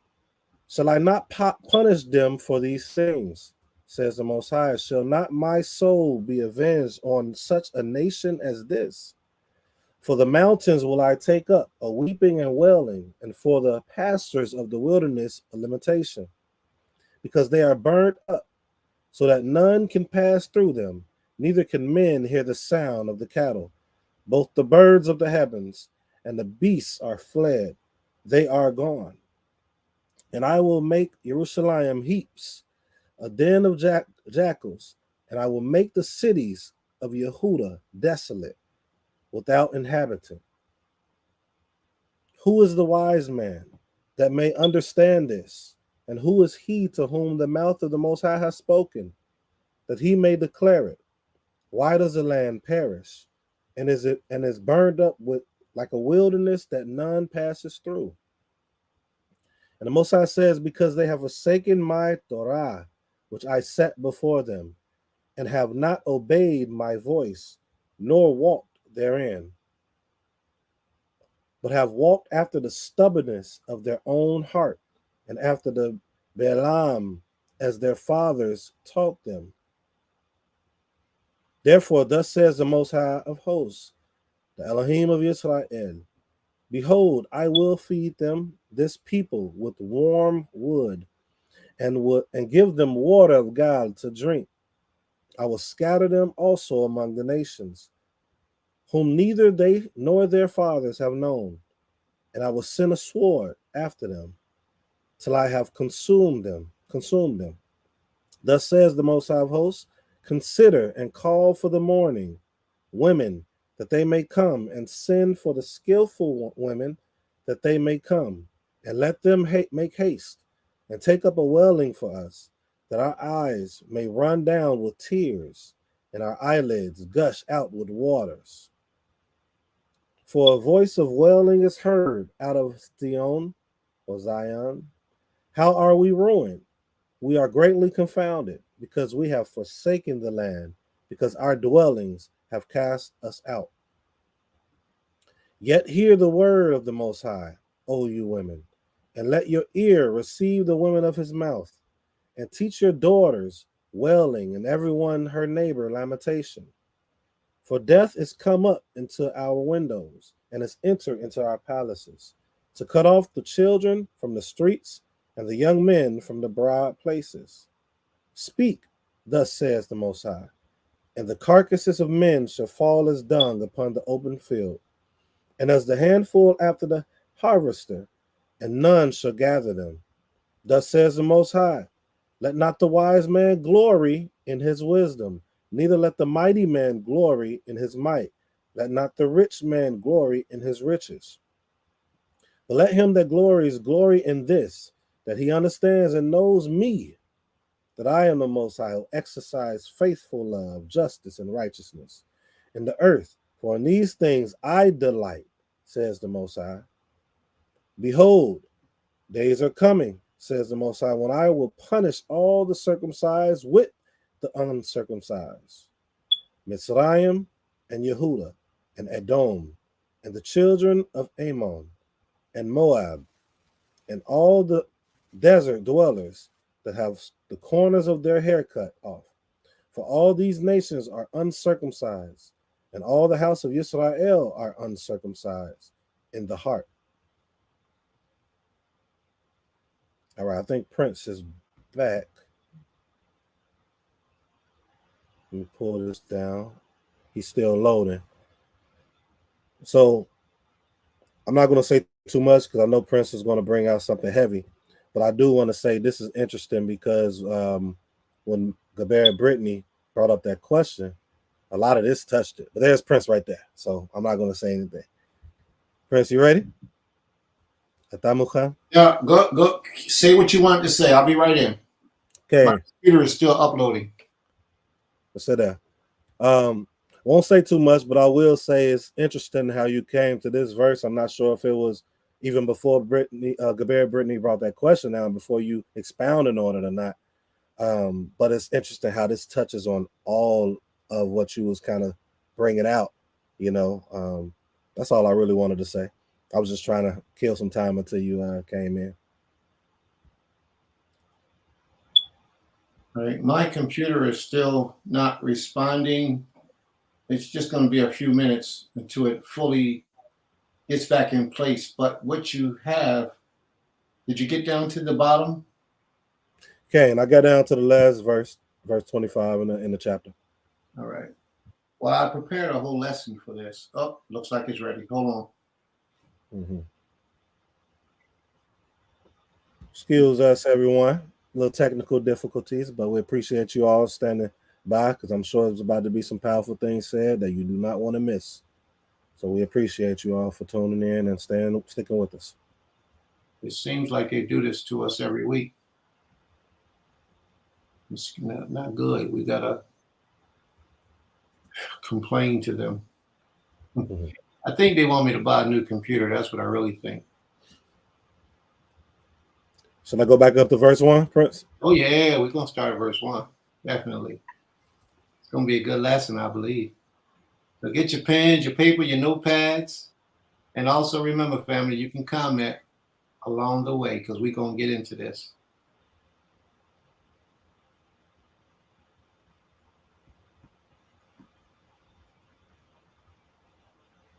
It's still loading. Just give me a second, please. Don't be right there. The Bear Autumn said, which I'm sure she's going to bring up again once we go back over it. That verse 23 through 24 is powerful and beautiful. Princess said, right, very deep words. I'm interested to know what Gaber Aisha was hemming about. But yes, this is a very powerful chapter. It is. It touches on when I first prepared my lesson, I said something. This is an old lesson, a long time ago, but I put on something earlier to see once I realized the brother wasn't going to make it to class. I actually created for guidance in these things, and that he will give us something that's going to be fulfilling with the times that we're in today and how we live in. And it would apply to the lessons and the messages being brought out today. So what happened is Jeremiah 9 is what came up. And in the beginning of my lesson, I recall I said a little short prayer, but then I opened the lesson with, these things took place over 2,000 years ago. This lesson that Jeremiah was speaking, prophecy that he was bringing forward. But the prophecy still lies true today. Our people are still in the same condition, the same predicament that we have been in many years ago. There's so many of us who try to strive to walk toward righteousness, but then the moment that our own pleasures get in the way or something seems to not go the way we want to go, we forget our righteousness and we take on to whatever spirit is guiding us. But it's not that Holy Spirit. But it's very difficult to convince a person that they're walking in an evil spirit when they themselves are determined that the spirit they walk in is righteous and yours is evil. It's very difficult. So when you use to judge a person, you can't judge a person by one action or one mistake. That's not how you judge a person. For if a woman was to submit herself to the will of a man because he said, I loved you, and the action that he gave her was that he took her out for a date, she would be making a foolish mistake. For a man to say to another man, you my brother, and then the action that he gave him was a ride to the store, he would be making a mistake to assume that this is his brother. You can't judge a person by one action. Rather, it's positive or negative. Now let's look at the negative or the reverse effects of this. If somebody says to you, or if somebody says to you that this person robbed me. How did they rob you? I left him in my house and they stole off of my table. Quite naturally, what we want to do is we want to label that individual as a thief based off of the story that we got from this individual. We don't even really question. It's just our nature in many of us not to even question the character of the person presenting the story. Because everybody presents themselves as the victim. This brother said, or this person said, this brother stole from him out of his house. And us being the person on the other side hearing the complaint, oh man, he stole from you? That's a crime. What did he steal? How did he steal it? Automatically we get on the defense and we side up with the person who portrayed themselves to be the victim because he says he's my brother, or because she says she's my sister. So a lot of the integrity and the honor that they walk in, none of that matters when we hear the crime of someone else. So now we see that other individual. Automatically in our mind, that person is guilty. That person is a thief. He's not a law keeper. He doesn't obey the Creator. He doesn't fear the Creator. He's been a fraud for so long. And all because we sided up with an individual without getting the full side or both sides, and then taking it to the Creator to make a determination. You can't judge a person off of one action. So the person who heard the story goes to the Most High. The Most High reveals to that individual, the brother didn't steal. They had a previous conversation. And that previous conversation was, if you lose this bet, that diamond ring is mine. The other brother says, well, yeah, the diamond ring is yours if I lose the bet. Let's say they betted on the Eagles game. The Eagles game was over. They lost. The brother who had the diamond ring, he lost. So when the brother left his house, he took his diamond ring because it's now his. The brother who put it up for a wager to keep his word, he lost. But because he lost, he wanted to twist the story, turn everything around as if that man stole from him. And if what did he steal from you? He stole my diamond ring. What's the first thing coming to your mind? Well, that's valuable. That must have been worth a lot of money. He's a thief. Ain't nobody gonna lie about you stealing a diamond ring. Are you sure he did it? Wasn't nobody else in my house. See, he didn't tell you his side in this whole situation. He didn't tell you how he himself wagered the ring in a bet. And when the man left, the man got what he won in that wager. But the person who lost the ring had an agenda. And what that agenda was to turn you against the person that he lost the ring to. What that agenda was to give you a bad report on someone who is totally innocent. Why am I going through all this to say all these things? Part of the reason why I'm going through all this to say all this is because this happens commonly in Israel today. It happens with a lot of us in a lot of situations. And this is some of the things that we have to learn to get away from. And I'll coming to a conclusion when somebody has determined that this person has wronged me.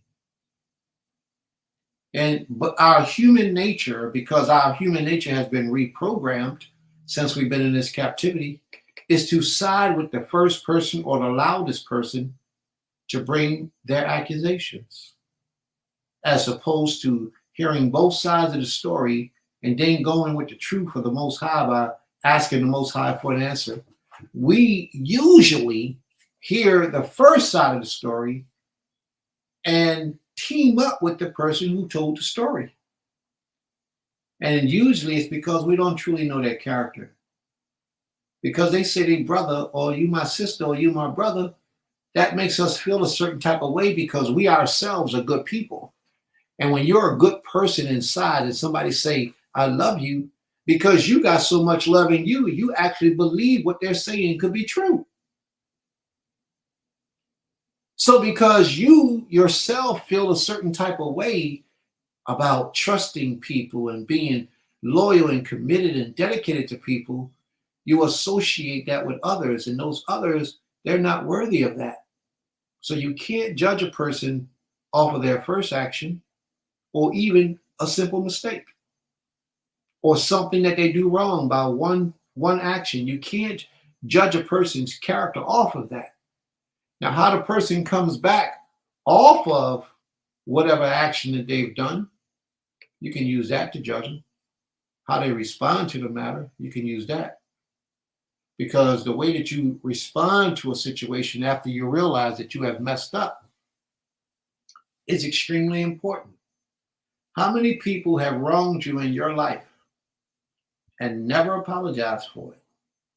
Never came to you and asked you for their forgiveness, for your forgiveness, for what they have done against you or to you. And these could be the same people that you went and did all type of unbelievable things to assist or to help in their journey. And they did something wrong to you. Realize they've done something wrong to you and just let it fade without coming back to you and apologizing, trying to make it right, trying to fix the situation. That spiritual level that we're going to need right now in this day and time is going to convict us, which means that we are going to have to be sincere within our essence about the type of person we are going to be. And if you're not that type of person, that spirit is going to convict you, and the Father's going to give you an opportunity to either become that type of person or fall victim and be consumed with wickedness, with evil, jealousy, hatred. Because we can become righteous individuals if we allow that spirit to dwell within us. We can become righteous individuals. We can live according to the words of the Most High. But we have to put a separation between what people say and what people do. And we have to become the doers as opposed to always expecting others to do for us. We have to become the doers in order for others to see what it's like to really be of a righteous character. I hope you all understand, and I hope I haven't lost you all in that little bit of a presentation. Stop siding up with evildoers. There's a scripture that speaks about that. Follow the multitude to do evil. There's a scripture. What's the second part of that verse where it says, follow the multitude to do evil? Because the second part of that is even greater than the first. To be an unrighteous judgment in a cause. Can somebody grab that scripture for me? Who knows where that is? Because my computer ain't came up yet, so I can't even get into the lesson like I want to yet. Does anyone know where that is?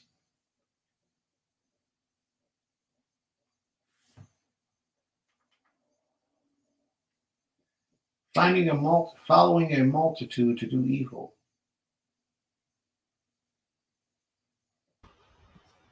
Okay. Neither shall thou speak in a cause to decline after many to rest judgment. Neither should thou speak in a clause. Oh, my lesson just came up. Here we go. In a cause to cause many to wrestle in judgment. Is that it? And neither shall thou countenance a poor man in his cause. All right. What verse, what chapter and verse is that, Rosh? Exodus or Shemot chapter 23, verse 2. It says, thou shalt not follow a multitude to do evil. Here go the other part. Neither shalt thou speak in a cause to decline after many to wrestle judgment. That means basically mind your business if you don't know what you're talking about. Don't side up with somebody just because sometimes we do it for favoritism. Sometimes, most of the time, we do it because of an emotional attachment that we might have with the other individual. And it's not good because so many people intentionally know the spirit that they walk in, and that spirit is not righteous. That spirit is wicked. It's evil. But you won't know because you have such a good spirit. You have a kind spirit, and you will be deceived. So don't judge people based off of their words. Judge people based off of their actions. And don't judge people based off of one mistake in life. Judge them by the duration and the multitudes of things that you see that they do in their lives. For example, if a man tells a woman, I love you, but he doesn't help you, he doesn't comfort you, he doesn't provide for you, and he do like that other guy and run in time of trouble, how could he love you? How could he love you? Then you got a husband who never says I love you to his wife. And when trouble comes, he's always the first one to handle that trouble head on. He's the one who provides for her. He's the one who she can talk to when her soul hurts. But he'll never utter out of his mouth, I love you. He never let those words pass his lips. So does he love you or not? And did the first man love his wife or not? See, these things we have to take into account. Don't accept the words of people over their actions. Because if you do that, you will be deceived. Give me 1 second, please. My computer is still going through these things. I don't know what it is, but it is what it is. All right, we ready to begin? Okay. All right, so that's the sum total of where the lesson is going to take us today. Starts off like this. May our eternal power, the Most High, be pleased with our efforts to return unto our true strength. And our true strength is the Creator. Thereby returning unto the Most High with a pure mind and a clean spirit, and serving Him with all sincerity and love. All praises of the deepest passion be unto our true and eternal King, the Most High, the Creator of all creation. Jeremiah, the 9th chapter. Can we read the first verse, please? Okay. Oh, that I were in the wilderness, in a lodging place of wayfaring men, that I might leave my people and go from them, for they are all adulterers, and an assembly of treacherous men. Okay. Mine's read a little bit different. I want to read my version if I can. But these are my words right here that I'm about to speak. As I read within these writings of over 1,000 years, I can't help but to realize that these writings not only apply to those times, but it also applies to us today. Now, you're not going to be, and I'm going to prepare you for this ahead of time. Some of you won't be able to relate to the deepness of this chapter because your spirits are corrupt. You got a lot of work to do inside of your essence to elevate yourself spiritually because you are one of these people that the scripture is talking about. But our job as the children of Israel, as servants of the Most High, is to strive not to be one of these people that we are about to read about. A lot of us are walking this walk, but have not truly given all of our energy to this King in a manner in which we can. Not just in a manner in which we should, but just even in a manner that we are able to do. Because once our own pleasures come in our daily life, in our daily routine, we give in to our own pleasures, and it supersedes us obeying the Creator and walking in His law. Simple example, today is a Shabbat. If somebody had called you last night and say, yo, I got $50,000 for you. Now I'm exaggerating a little bit, but that'd be a nice gesture, wouldn't it? I got $50,000 for you, but we got to go get on this cruise and we got to go over to the Bahamas to pick it up, but we got to leave tonight because the plane leaves tonight. You with me? What you gonna say? I mean, because the Creator tests us in strange ways. But what would you say? First of all, this is a trip. I get to go on a cruise. The plane takes me to Bahamas, and I get $50,000 when I get there, but it's a Shabbat, and you shouldn't do these things on a Shabbat. Automatically in your mind, you start thinking in your mind how you can still keep the Shabbat, but yet give in so you can get that $50,000 and take that trip. Now, I might be taking this to another level. It might be a lot more simpler for you. Somebody you might like just might come over to your house and they want to go somewhere with you. And you know it's the Shabbat. And in your spirit, you know you should be dealing with Shabbat issues, worshiping the Creator, praising, studying, preparing, and getting your things right for the class for the next day. But because what they're offering to you is something pleasuristic, you put the Most High and your worship to the Most High to the back burner and try to make up for Him later while you go and enjoy the things that you really want to do. These are the things that I'm talking about. A lot of us are still like this today in our essence. So when we read these scriptures and it talks about how all these people are full of wickedness, find out where you fit in. You don't have to openly acknowledge anything to the public if you don't want to, because this lesson is not about an embarrassment to anybody. This lesson is about an eye opening to us so that we can see our soul.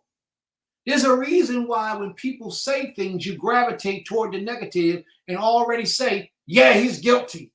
There's a reason why. It's because your spirit possesses a portion of the spirit that is not right over the spirit of the holy Ruwah HaQodesh as it's supposed to be.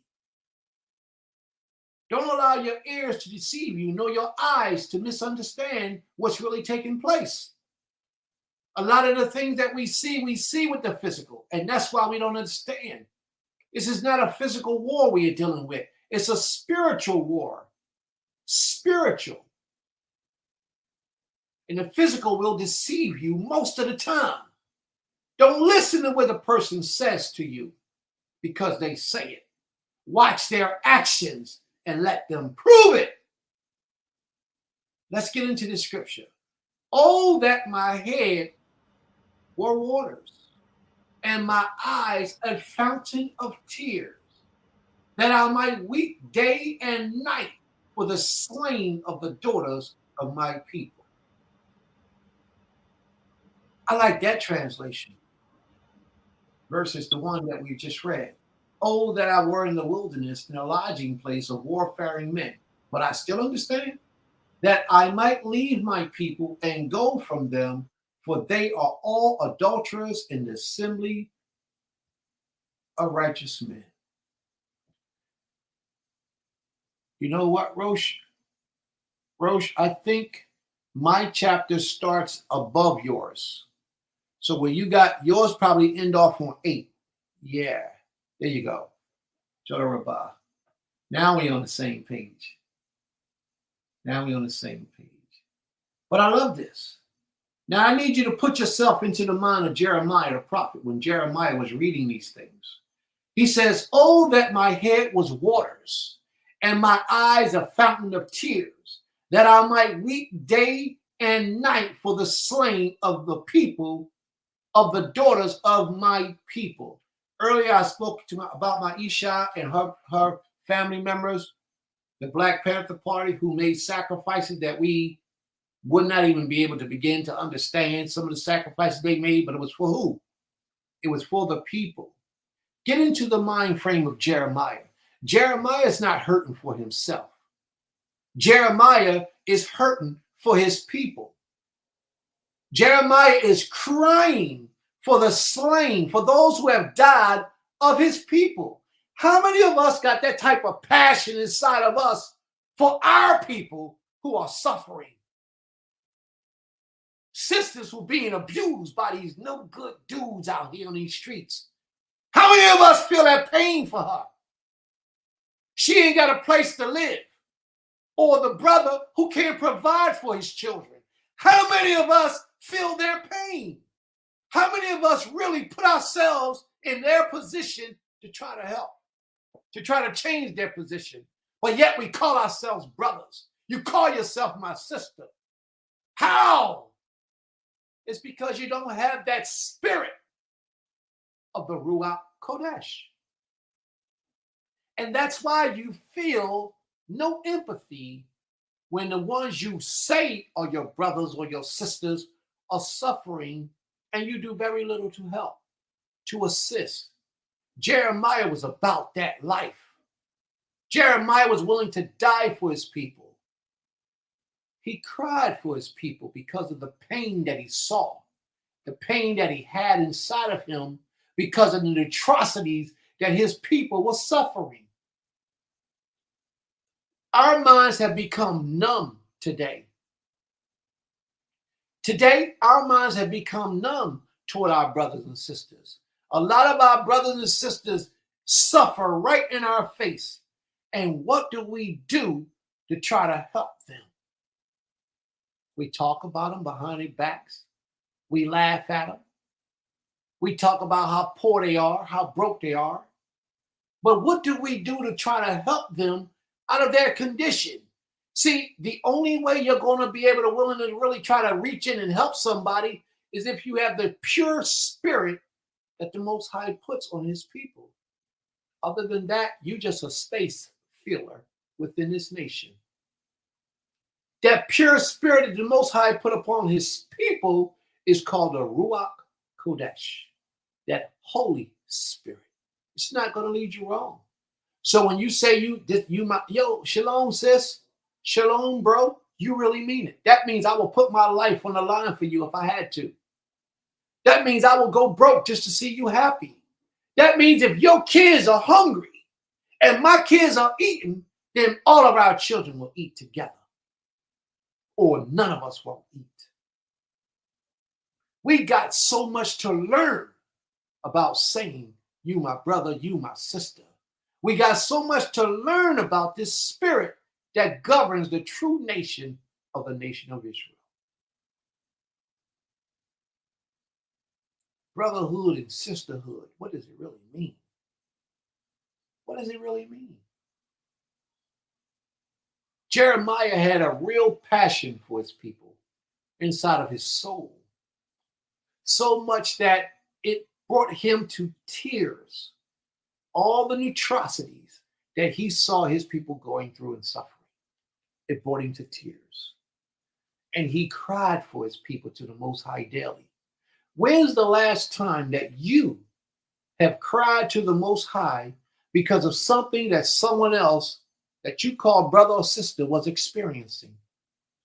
When's the last time you made a sacrifice in your life because of the suffering of someone you call brother and sister, that they were suffering and you felt their pain in their words, in their voice? When's the last time you got on your knees to pray for the salvation or the liberation of somebody other than yourself to this king?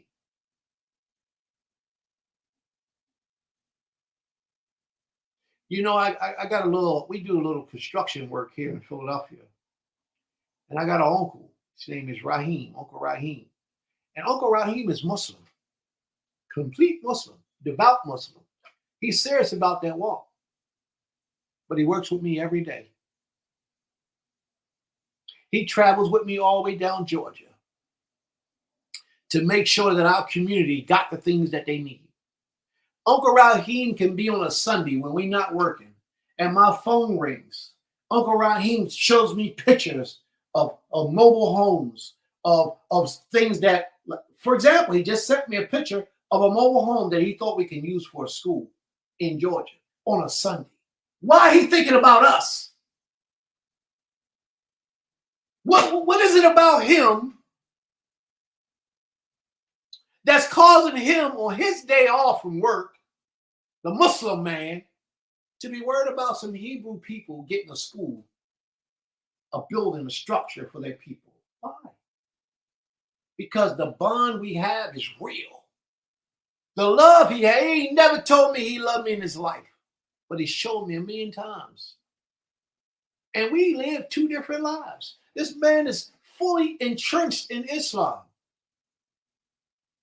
And you know, most religions teach you ignorantly that if somebody don't walk like you walk or live like you live, separate yourself from that individual. This man won't do that. He can't do that, no matter what they teach him and tell him. He has shown himself to be more worthy of blessings than the average Israelite that I know. Loyalty, honor, integrity, committed. If this brother did something wrong, let's say he stole $5,000, you know what I would do? I would say my brother must have needed something to eat. I wasn't treating him right.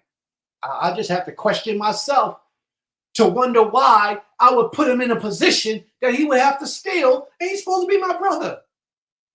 What am I doing wrong? I didn't feed this man right. I didn't provide his needs. Now, we're going to have a talk about that $5,000, but I'm going to feel guilty that he did it because I feel like I laxed in my responsibility to him. Do we feel that way about our brothers in Israel today? Do we feel responsible for each other in this nation? We ain't even get off the first chapter yet, first verse. Let me move on. But do we feel responsible for each other within this nation today? Do we really care about each other as we should?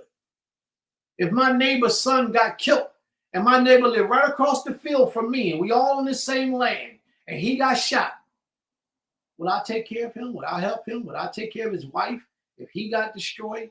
Would I go feed his family for a year or two until they got on their feet or the wife married off to another man? Would you do these things?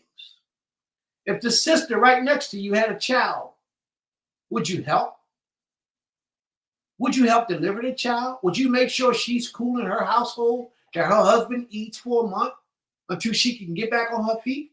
Would you make sure that her children are fed every day while you feed your own children? You take a break and you go feed, or you make enough for both households. Will you do that?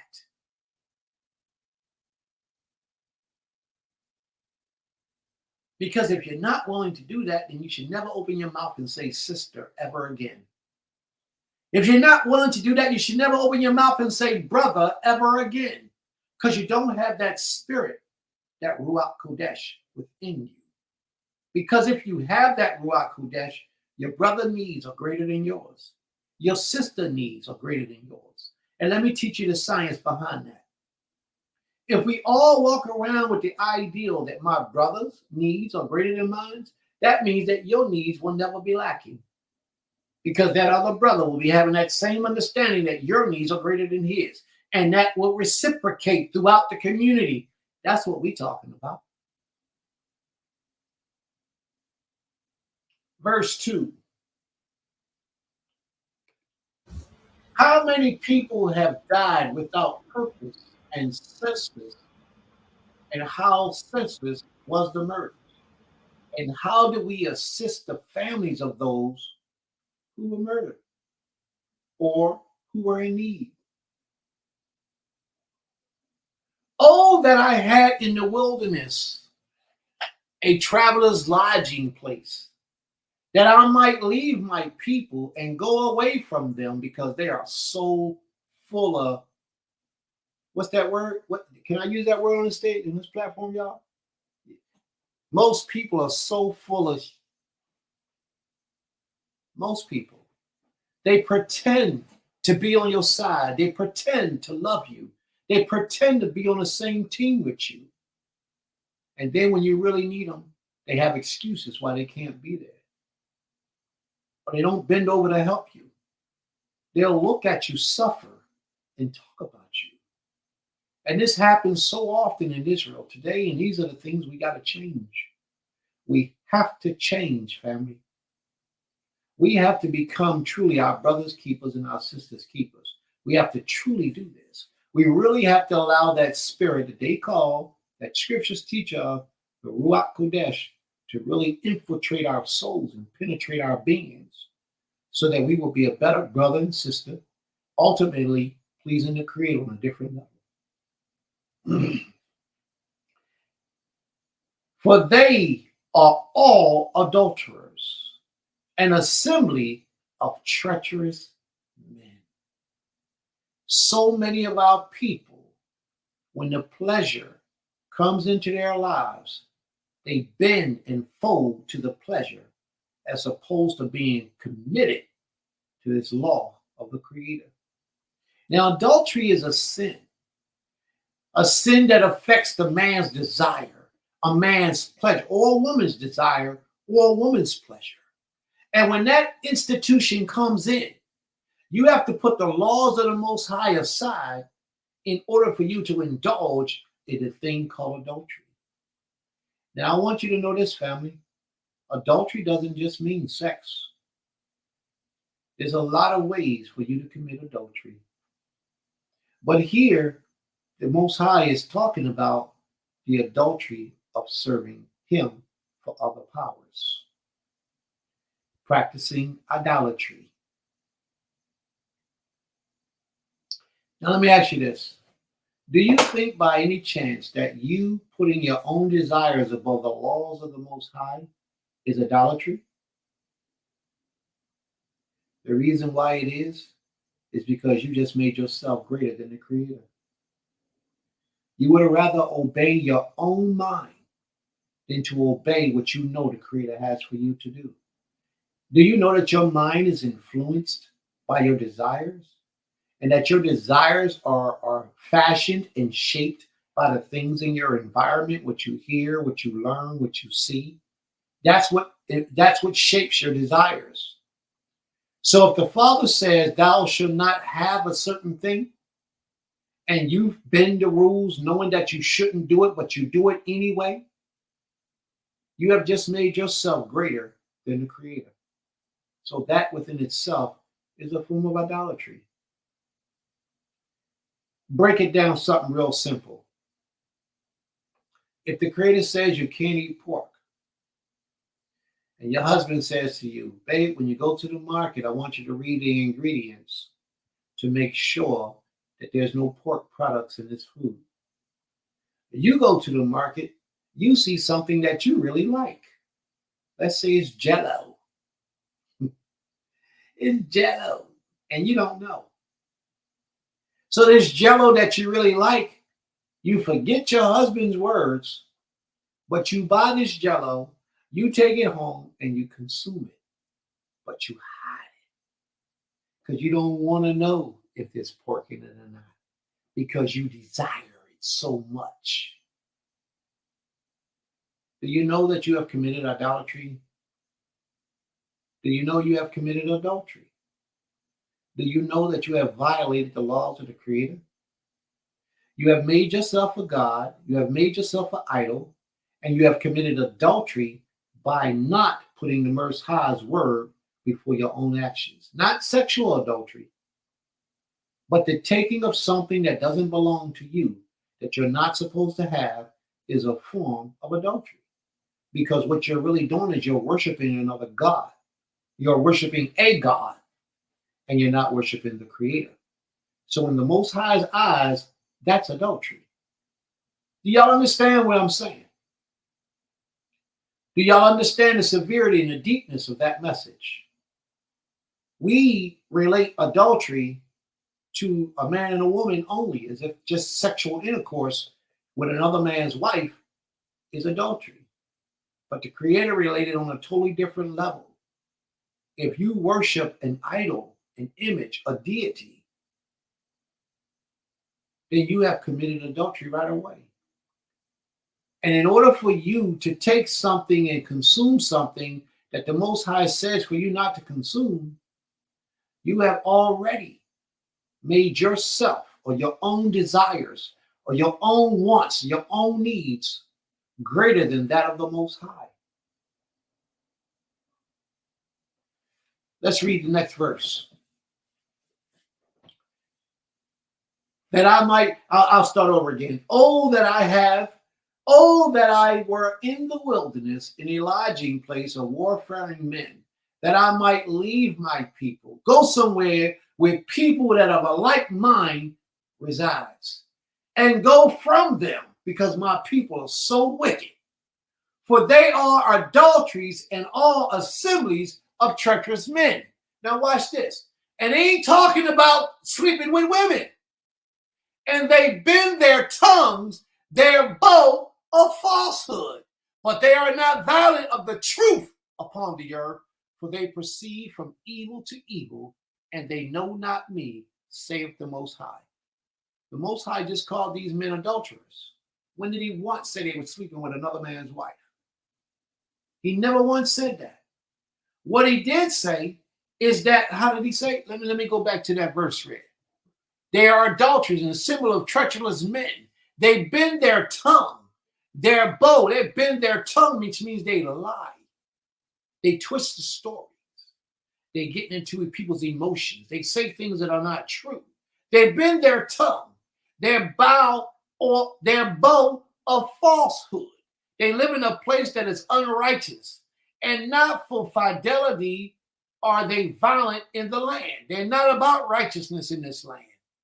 They are evil, for they proceed from evil to evil, and they know not the Most High, but yet they profess to be Israelites. They profess to be brothers. They profess to be sisters.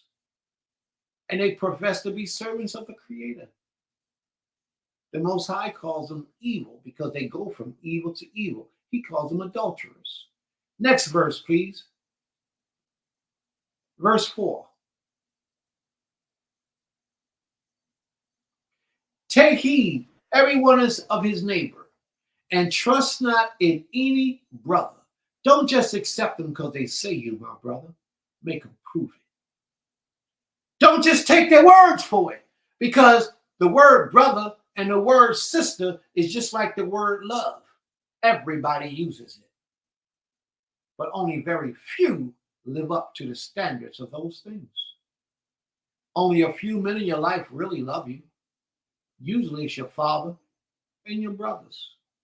And then if you happen to fall upon a man throughout the duration of your life, if he loves you, he'll take you to himself and he'll provide and protect for you. For every brother acts deceitfully. They come into your circle and pretend to be on your team. But in their hearts, they got mischief, wickedness. A lot of them are just seeing how they can use you to get what they want, to excel their agenda. They don't really care about your needs and your desires and your agenda. But yet, they're supposed to be your brother. Same thing with these people supposed to be your sister. Same thing with these people who say that I love you. I've had several people in my life, for the duration of my life, to tell me these things. I love you. I love you. Only to see another side of them, because time is the true teller of all things. Time reveals. I've had people come into my life, call me brother every day. I had some sisters come call me bro every day. Every opportunity we talk. But the first time that things did not go the way that they desired for things to go, that brother was out the window. and I became their enemy. And they attacked as if I was their enemy, relentlessly, as if I wasn't the one who was there when they cried, who was there when they needed, who was there to protect them and provide for them, as if I wasn't, as if I never did anything to try to help them. What am I saying, family? I'm trying to tell you how the world is. You just make sure that you're not one of those ones. If you tell somebody you my brother, if you tell somebody you my sister, you have an obligation to fulfill every need in their lives that you are able to fulfill. It goes beyond your own pleasure, making you happy. This is what I want for me. This is going to benefit my future. My brother or my sister is in the way of my future. Then if you have that type of mindset, you never need to be calling somebody brother or sister. Just call them Hebrew. That's all. Just call them Hebrew. Hey, shalom, Israelite, because you don't mean anything you're saying.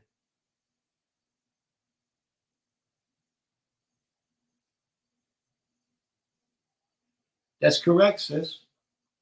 Can someone even pretend to show love or be a brother or sister to deceive you and gain your trust, and eventually their true character and motives are revealed? This is what I'm saying. That's the whole purpose of my lesson. We have to make sure that we're not those type of people. That's what I'm saying, sis. We have to make sure that we are not those types of people who do that. We have to put ourselves in a position where we allow that spirit that we know is the Holy Spirit, the Ruwah HaQodesh, to infiltrate and saturate itself within us so that we deal with the pure spirit. Because people will do what she just said to us every day, all day. They will pretend to be one way. And they can do it for a period of time, but it won't take long before their true nature is revealed. But usually you see little phases of their true nature, but you are in denial. You don't want to accept it because you allow your emotions to get in the way as opposed to your right judgment. That's right. And that's exactly what happens. You allow your emotions to get in the way because they did something that you liked. Again, something affecting your emotions. You can't let that cloud your judgment. You have to look at the person's actions consistently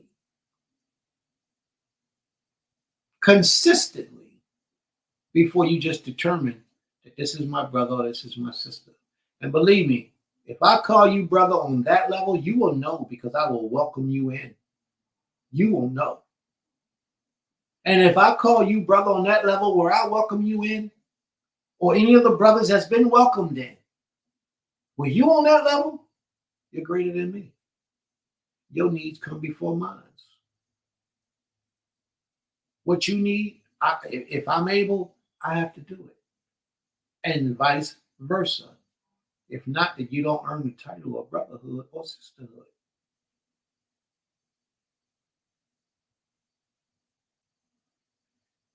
Take ye heed every one of his friend. Now watch this part here.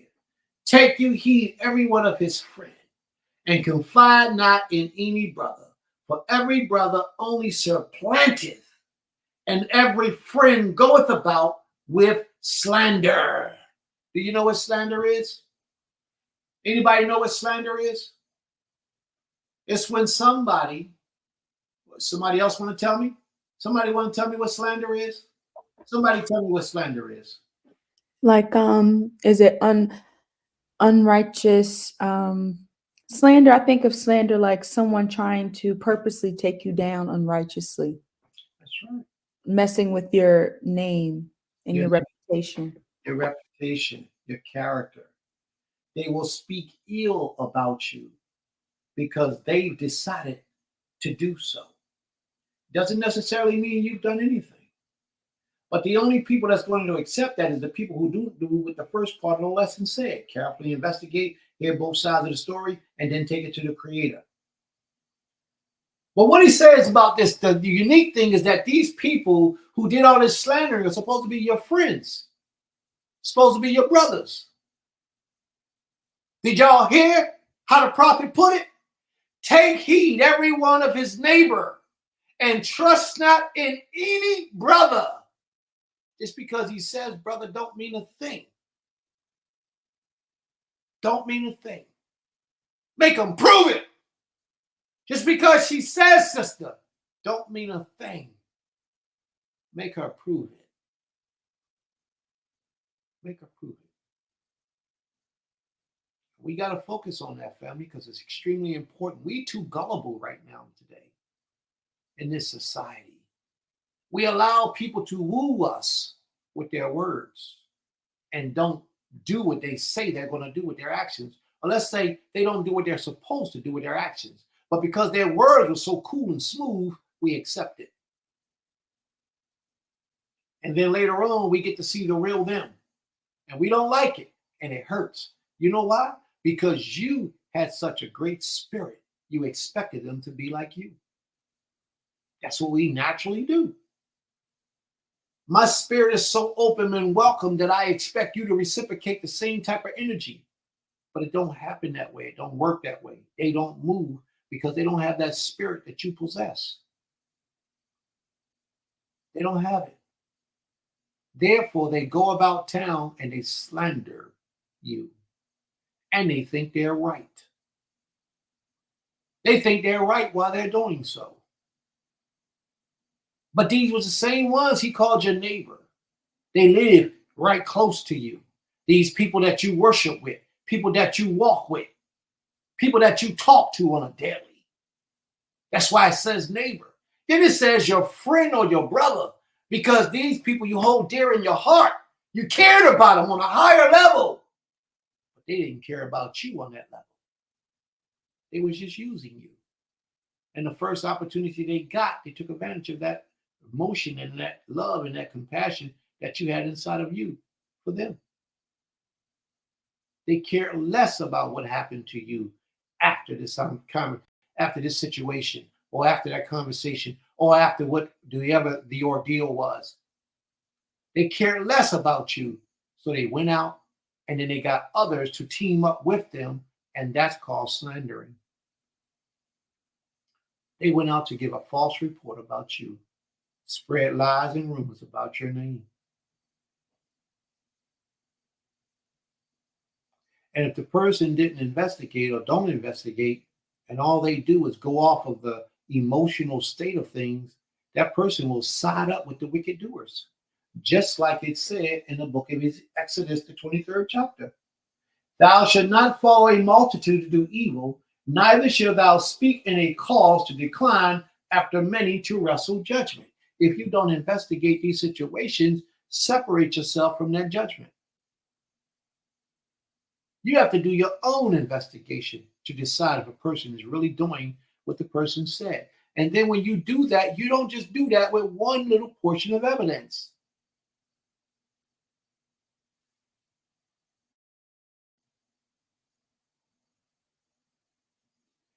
Thou wouldest get a friend.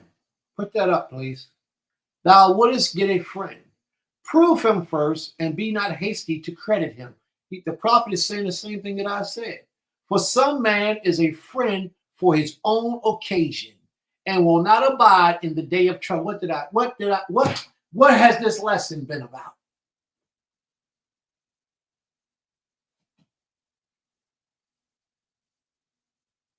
Though hand join in hand, the wicked shall not be unpunished, but the seed of the righteous shall be delivered.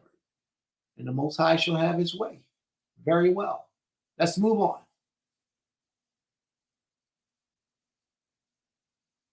I want to start at verse 4 again. Jeremiah 9:4. Take ye heed, every one of his friend, and confide not in any brother, for every brother only supplanteth, and every friend goeth about with slander. Now, I just noticed something about this verse here that I didn't notice, that I didn't pay that much attention to the first time around. It also says, confide not in any brother. Now, if you got a real brother, then you know that this doesn't apply. But those people who haven't proven themselves, you know what they will use to slander you with? Some of the things that you confided in them with. Some of the things that you told them. They will use those things to beef up their slander to bring you down, to embarrass you, to hurt you, or to bring you shame. And even when they tell their stories, they got to add something extra to it. You know how we do? It's wickedness. But when you got somebody that you trust, that you feel is on that level without them having proven themselves, because it's an emotional thing, or we go to the same Beit Knesset, we go to the same house of worship, or we in elementary school together, or it might be your son or your daughter that you got from another marriage that you thought you could trust. And you told them something about something you did 20 years ago. But he calls yourself your brother, or she calls herself your sister. And the moment that they decide they want to tear you down or beat you down or bring you down, that thing that you confided in them, they're going to bring back up. They're going to bring it back up. And they're going to try to use those things 20 years later, 30 years later, to slander you with. So you got to test individuals. And like my wife said, Maya Angelou said it first, as far as I know. When somebody show you who they are, believe them. Don't even play with it. Don't even, no, you're going to give them the benefit of the doubt. No. Now, I'm not saying the first time. I'm saying consistently, at least twice to 3 times. First time, you might have made a mistake. You might think that's what they're doing or saying, and it might not be that. But after 2 or 3 times of the same behavior, you have to accept what it is. And once they show you that, you pack all their stuff, put it on the curb of your heart, and leave it out there and let them go. Don't fight with them. Don't argue with them. Just let them go. Yo, bro, you go ahead and do your thing, man. We just can't be friends. Hurt me to my heart one day. I had to call a brother up and tell him that we just can't be friends no more, man. We can't associate on that level no more. We can't do that. Hurt me to my heart. But I had to, because he became a friend of my enemy. So when somebody that's supposed to be on your team becomes a friend of your enemy and come up against you, then he's no longer your friend. He's no longer your brother. You got to let him go. Unless you send him to your enemy to do some espionage or something. Now, like, he's still your friend if that's what he's doing. But if that ain't the case, and he, what use is he in your life? Because you're the type of brother and you're the type of sister that goes, if that brother called you and said he was in jail, you would take your last, whatever it took to get him out. And you will make sure his wife is cool. You will make sure he got a lawyer, and you wouldn't see this thing over until it was completely over. That's what you do for brothers. So if you're not willing to do this, then you got to separate yourself from that guy or that woman who called themselves your brother or your sister. Take their stuff, pack it up, put on the curb of your heart. Because anybody that you have in your circle that you call brother or sister, you have to be willing to go all out for. Don't even talk about a friend. Don't even talk about a friend. A lot of people like to put what they call friends in a certain circle. I don't have friends. You're either a brother or you're just somebody I know. Just that simple. Friendship to me is an acquaintance, just somebody you know. But with a brother or a sister, these are the people that if you come to her house and you look in her refrigerator, or she happens to open the refrigerator while you're sitting on the sofa, and you see there's nothing in there, when you leave, you should leave something for her to get what she needs. Or, and I'm not talking about nobody you having sex with, because if it's somebody you having sex with, then your woman, your wife, she should never have an empty refrigerator unless she just cleaned it out and on her way to the market to refill it. I'm just talking about somebody that you call brother or sister. anything that they need, you should be meeting that need. And if you can't meet that need, go find somebody that can help you, and then you give it to them. You never tell your brother, I can't, I won't, I don't, and it won't happen. You're not supposed to do that. So you got to be careful about those people who call themselves your brothers, your friends, your neighbors, because they're really busy focusing on ways to destroy you. They have a hidden agenda. Prove these people over and over and over before you just open up and say, yeah, that's my brother, that's my sister. Prove them. Make them show their worth. And they act deceitfully, everyone with his neighbor, and speak not the truth. They teach their tongue to speak falsehood. They weary themselves with perverse dealings. How do you teach your tongue?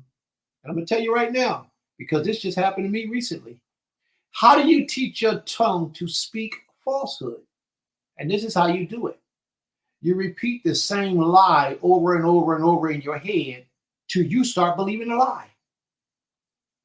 You start believing the lie. And then when you do talk to somebody else about this lie, you're so convinced that now you convince them that you're telling the truth. They teach their tongue to speak falsehood. This is deep. They teach their tongue to speak falsehood. They weary themselves with perverse dealings. Thy habitation is in the midst of deceit. Their whole circle is about deceit. The people that they enjoy talking to the most is the same type of people that they are. You have to watch these people. The problem is we don't even recognize these people because we allow our emotions to get involved in our relationships with these people, thereby clouding our righteous judgment. When you see them, you detect this. Well, first of all, if you my brother, you my sister, and we got somebody else in the midst and they're speaking evil against me, that's your distinction right there. That's your first sign of defense to let you know this person ain't right. For no brother or no sister be talking ill about another brother or sister unless they are addressing that brother or sister to their face. But that's that serpenting and that's that slandering when they go behind your back and they speak these things. It's evil, it's wicked. That's not righteousness. There is no Ruwah HaQodesh present in that. You have to be strong enough to say within yourself, yo, this person is wicked.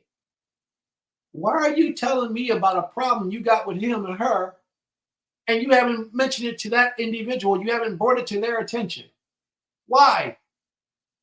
You're telling me that my brother is this way? Is he really that way? Let's go and talk to him. Let's call him on the phone. Well, wait a minute, Prince, hold up. I can't talk to him right now. I can't mess with that brother right now. Then you shouldn't be talking to me about it. You shouldn't be bringing it to me unless you first brought it to them. Unless you had this conversation with them. And then even when they come to you, they're just trying to get somebody else on their team so that they can further spread a negative report. Take heed, every one of his friends, and confide not in thy brother, in any brother. For every brother only surplanteth, which means that he lay traps and seeds for himself that's going to benefit him in the future. And they act deceitfully, every one with his neighbor, and speak not the truth. They teach their tongue to speak falsehood. They wear themselves with perverse dealings. Thy habitation is in the midst of deceit. Through deceit, they refuse to know me, saith the Most High. Look at that part there. That's deeper than deep. Through deceit, they refuse to know me. What does that mean? That means that their ways of deceitfulness is so strong they pretend to be on a level of righteousness. They put it out as if they're righteous individuals. What did the Most High say in the book of Jeremiah, the 29th chapter, the 13th verse? He says something like, with their mouths they do worship me, but their hearts are far from me. Same thing his prophet is saying here, right here, just right there. Through deceit they refuse to know me. Because of their deceitfulness, they won't let the Most High in. And you won't be able to detect that real easily. You will think they're just like you because they wear fringes, because they go to Shabbat service, because they say they calling on the name of the Creator. You won't be able to detect that right away. You have to watch a consistency of failures in their lives, their loyalty to be obedient to the Creator. If it's 5 o'clock and the sun goes down at 6 o'clock and they're not on their way home to beat the sunset before 6 o'clock, and they're pushing it to the last minute, and they say, and you talk to them and they say, well, I got to make this bread, man. Shabbat, I just going to have to be a little late. Then that's your first indicator that something ain't right. Well, it's pork, it is food. It's a strong possibility. It's a strong possibility that this food is unclean. But they say, yeah, well, whatever.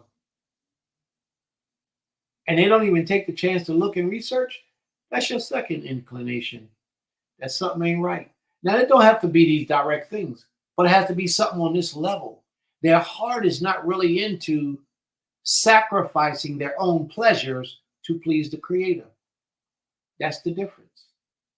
Because anybody who's supposed to be about this walk and really about it, you have to please the Creator over your own desires. That means if you feel like you want to do something and you know it's against the law, and you know that the Creator would, he is not something that he wishes for you to do, you don't do it. You give the Most High the benefit of the doubt, and you lean to his understanding as opposed to giving in to your earthly, worldly desires. Thy habitation is the midst of deceit. Through deceit they refuse to know me, saith the Most High. Therefore, therefore, thus saith the Creator of hosts, the Most High Zebaot, behold, I will melt them and try them. For how else could I do for a daughter of my people? I know y'all thought I was talking about men all this time, but the Most High is also talking about the women, because a lot of the women ain't on point either. But I like the part where he says, I will melt them, which means that he's going to put them through the fire. He's going to give them some hard times. And he's going to try them to see if they will return to him, to see if us, will begin to give him the benefit of the doubt over our own desires and serve him as opposed to our own desires. He says, I'm going to try them. He says, for how else could I do for the daughters of my people? How else would I know if they're worthy? Same thing with you, fam. If you don't try the people in your life, how are you going to know that they're worthy to be that close to you in your life? And you got to remember, we're meeting a lot of new people in this life that we live in. We're meeting a lot of new people today, in this day and time, especially we got social media, Facebook, Instagram, and whatever that other stuff is y'all use, whole lot of stuff. But you got social media where you're meeting a lot of people. And we have classes like this, where a lot of people show up in those classes. You have to find out who's real and who's not real. You have to try people. You have to test people. Sometimes you got to have a situation in your life where you really need somebody to help you. Try them by calling out and asking them for help or assistance. The Creator says when a stranger comes to you, or when a person is running When a slave or a person is running from their master and they come to you, then you're supposed to take them in and you have to give them the best of whatever they need for their survival. You're supposed to help them the best you can. If your brother falls on poverty, is what it says. If your brother falls on hard times in poverty and you're able to help him and you bring him into your house, you have to give him the best of what you have. See, that's putting your brother's need above yours. That's putting your brother's need up. You have to let him pick what he desires. Give him the best that you have. Whatever causes his heart to feel at peace because he's going through a hard time, he's suffering. Did Abraham do that or did he not do that with his brother, the one that he called brother? Who's the one Abraham called brother? His nephew, Lot. Did he say to Lot, here, I want you to go over here and you stay over there because your men is fighting with my men. Go take that portion of land right there and stay there. No, he didn't. You know what he said? He went to Lot and said, hey, listen, look around. Choose where you want to go. And wherever you choose over there, I'll go the other way. Because that's how it's supposed to be. When you're dealing with somebody that calls them your brother or somebody that calls them your sister, this is the type of attitude that they should have with you.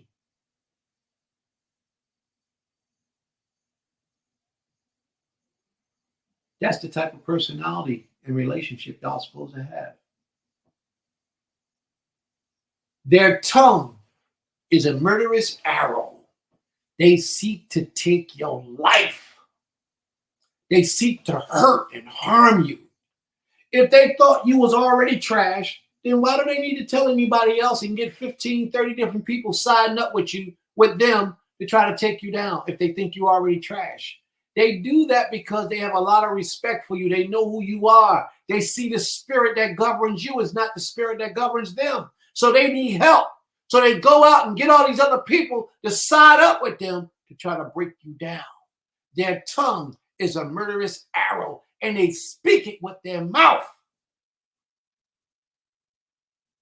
They speak these words with their mouths. It speaketh deceit. And because you haven't carefully investigated, because you didn't go and look and see, you accept it because you get wrapped up in the emotions of the equation. And don't let it be a woman, because if a woman put it on to you, I don't care if you're a man or a woman. If a good woman put it on to you, you man, that could have been your best friend. He's now your enemy because a woman told you the story and you gave in to your emotions and you sided with that woman. That's just the way it goes most times. We got to make sure that we're not those people. This is what I'm saying to you, family. Don't just listen to this lesson and point your finger and say that person, this person, or that person, because it's not always them. Sometimes it's you. And we have to look in the mirror and make sure that we're not the ones that this lesson is talking about. It's easy for us to always look outside and say it's somebody else is doing this. It's very difficult for us to look in ourselves and say, I'm the guilty one. But if you truly desire to worship the Most High like you're supposed to, the first finger that you point will be at yourself to make sure that you're not the one that this lesson is speaking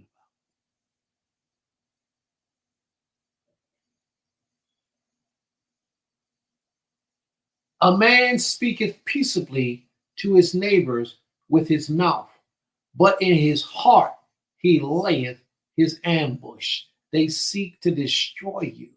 They side up with you and make you think that you're on the same team. But they have a different agenda. Their agenda is not what your agenda is. And because you allow their words to emotionally affect you, you can't see their agenda. But they got a plan all along. You think it's one thing, but it's really not. They come and side with, they professionals at what they do. Their heart is not like your heart. Your heart is so pure, you saying, If somebody say they love me, if somebody say they're my brother, if somebody say they're my sister, oh man, I gotta help them.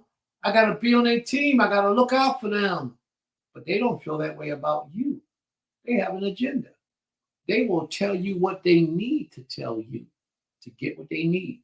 And once they get what they need, they're gone. They're out. They will leave you carrying a bag, holding a bag, facing charges, all broke. They will leave you any way that they want to leave you. All because you allowed your emotions to get in the way over your proper judgment and allowing the Ruwah HaQodesh to guide you. Most of us don't even go to the Creator and ask him about a friend or an associate. But you know what? Sometimes the Most High gives you dreams about them individuals. And he tells you. And you can't even see or interpret the dream. And you don't even think to go to ask the Most High, give me the interpretation of this, please. Because I don't understand it. He showed you everything you needed to see. But your emotions are so strong that you allow your emotions to overpower even your dreams that the Most High gave you.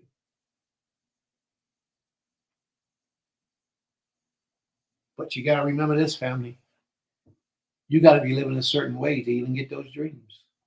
Because if you ain't living a certain way, your dreams will deceive you.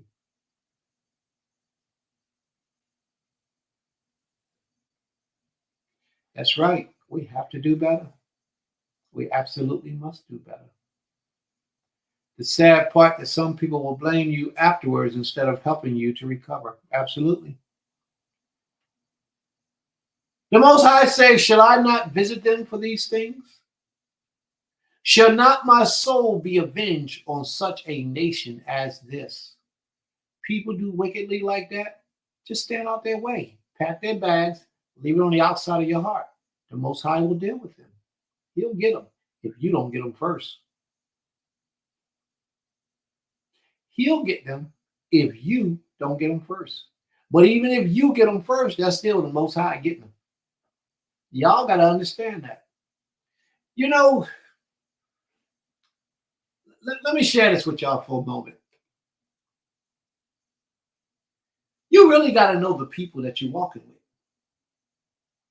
Because some people that you have come affiliated with used to be bad people. Them jokers used to be killers in the real world. Some of them people that you walk with today used to really be about their business before they gave their lives to the Creator. And then they come into the way of righteousness and they change their attitude. They become so meek and humble and righteous and diligent to this truth that a lot of people misunderstand them and mistaken them for somebody that they could just walk over.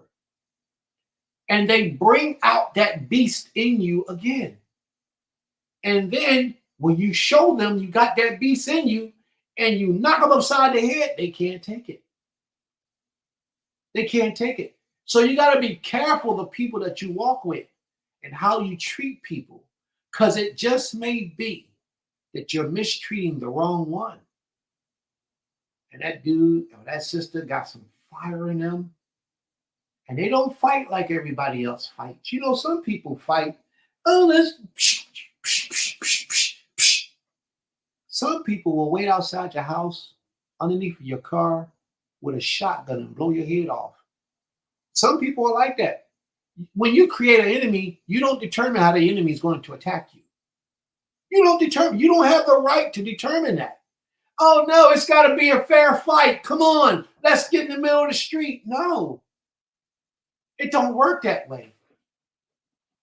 Especially when you create an enemy of somebody that's really about that life, that used to be there, and then they come to change their lives and walk in. They look at Roche shaking his nose. Right. They come and they change their lives, and all you see is that compassionate side, that merciful side. but you don't see the instincts that this person got. You don't know what that person been through out there in that world out there in warfare. You don't know what it's like. And you think you can say and do anything to anybody and anybody because you choose to with no repercussions. It don't work that way. Because that individual could have really been about something terrible. I mean, terrible, before you got to know them. So that's never good to do things to people, especially if you see somebody else do something to somebody and you say, well, they ain't do nothing to them, so I could do it too. I could get away with it too. No, it don't work that way. The Creator might have told them not to do something to them, but don't mean the Creator tell them not to do something to you. You got to be careful of the people. If you are one of these people that this lesson is about, you got to be careful of the people that you disrespect. And if you happen to be one of those people who was put in this position, abused and mistreated, and they created and made you their enemy, all I say is go to the Most High and ask the Most High to forgive them. Because they know not what they do. Ask the Most High to forgive them and to keep you where you need to be, and let the Most High deal with the correction that needs to be done with them in their lives. But James Bond wasn't always James Bond on television. There's a lot of black James Bonds that walk here too. Anyway, let's get back to the lesson. May the Most High be praised. Verse 10. For the mountains will I take up weeping and wailing, and for the pastures of the wilderness a lamentation. Mountains is always symbolic of high righteous men, and the pastures is symbolic of the common people. So for the mountains will I take up weeping. He's going to cry for the leaders of our people, for the priests, for the kings, the prophets, and all those people who hold positions of nobility like our elders. He's going to cry for them. And he's going to wail for the common people who suffer at the hand of wicked people. For they are burnt up so that none passes through them. And the voice of the cattle is not heard. The people that are crying out will not be heard. Both the fowls of the heavens and the beasts of the fields, they are gone. And I will make Jerusalem a heap, a dwelling place of jackals. And I will make the cities of Yehudah a desolation without inhabitants.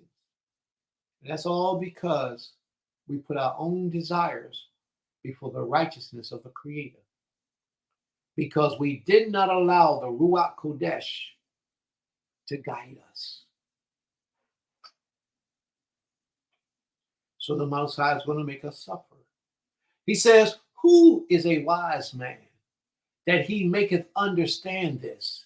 Today, you've had some knowledge be broken down to you from Jeremiah, the prophet. Who's going to make you understand what he's saying? And to he whom the mouth of the Most High have spoken, that he may declare it. Why is the land perished, burnt up like a wilderness, so that none passes through? What he's basically saying is all the things that you put your mind to, all the things that you put your mind to, if you have a unrighteous character, unrighteous spirit, you might be getting the advantage over on somebody for a moment. But the Most High is going to make everything you got desolate. The problem is a lot of us want to see the Most High's action happen right away. And the Most High don't always work that way. Most of the time, the Most High slow walks you to destruction. But when that destruction hit, it hits hard. Most of the time, somebody do something to you, you want to lash out to them right away. But the Most High don't always work that way, depending on who you are. A lot of times, the Most High will let you think you win it. just to reveal to you all along that you lost. And then when you wake up and see that you lost, you're destroyed. There is no return. There is no way back to the Most High. After you realize that you messed up the one opportunity that the Most High gave you for salvation and eternal life, you messed it up. You destroyed it by being greedy, by being selfish, by being evil and wicked, by not giving the Most High the benefit of the doubt and living to the best of your ability in righteousness and truth. You became just like everybody else. So sometimes the Most High will pack you up and move you into a different stage of life, into a different place in life, just to leave you out in the wilderness. Because where you were was a sanctuary, where He wanted you to be, but you didn't earn it to stay there. So He moved you out. And now that you're out, you will see what life is really like. Though none of us want to get away from the sanctuary of the Most High, because in His sanctuary, we are all protected under His wing. If the Most High put any of us out, we will really, man, can you imagine if the Most High just stopped for a day from all His protections that He have on you? Can you imagine what it would be like? All those spirits out there that roam the earth, that's seeking a victim, many of them will find you and latch on to you. It don't happen now because the Creator protects you. But when the Most High cuts you off from His protection, pick you up and move you out and leave you out there on your own, most of us don't know how to fight a spiritual war. Most of us do not know how to fight a spiritual war. Matter of fact, we're so ignorant of it that most of us don't even know when we're in a spiritual war. And that's a reality. The spirit world is 1,000 times stronger than the physical world that we're in right today. And that's why people practice black magic and voodoo, and it can affect you in this physical world, because they go to the spiritual realm to do it. Because in the spiritual realm is much stronger than this physical realm.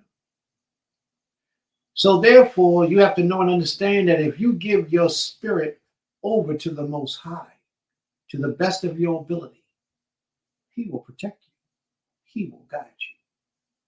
He will take care of you, even if you're wrong. Y'all understand what I'm saying?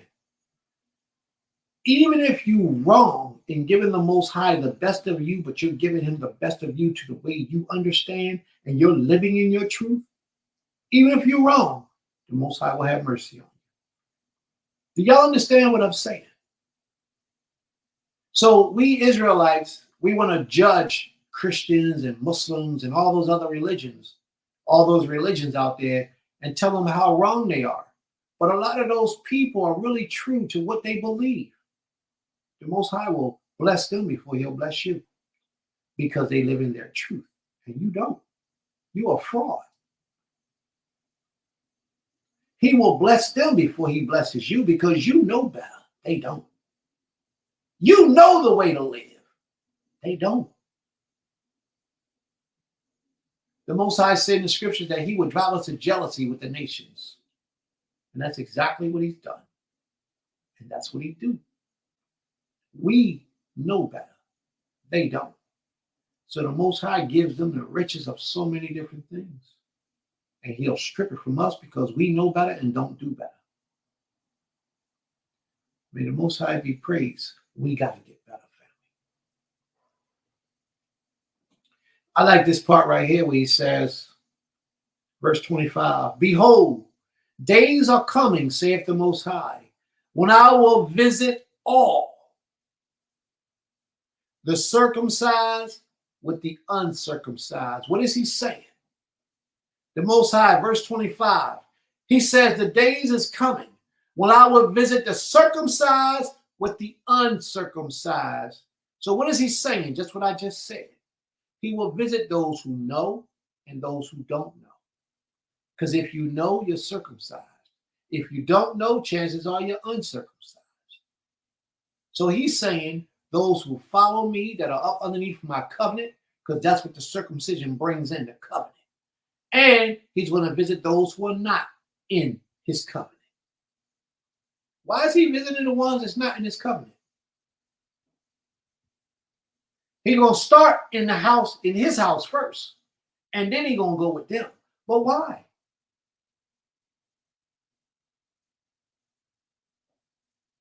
You think it's just to bring them curses? No. A lot of them people who are not circumcised, to the best of their ability, they worship the Creator in the understanding that they have. They may be wrong. Maybe one day he'll teach them. But right now, they give him the best of what they have to offer with what they got to work with. And he enjoys that. He's satisfied with that. Believe me, I'm not telling you anything wrong. Stop being so judgmental and hypocritical over people who are doing a better job worshiping the Creator than you. And they're worshiping idols. But they believe their idol is the Most High. They believe it is. But they dedicate their lives to that idol in sincerity. Now, you who know better, you see their lives and you think they're getting blessed, so you go worship them idols. You know better. You got off with your head. That's how the Most High moves. But they don't know better. They're doing the best they have with what they got to work with. You who know better,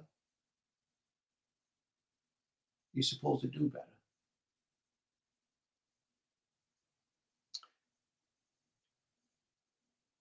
He says he's going to visit the circumcised with the uncircumcised.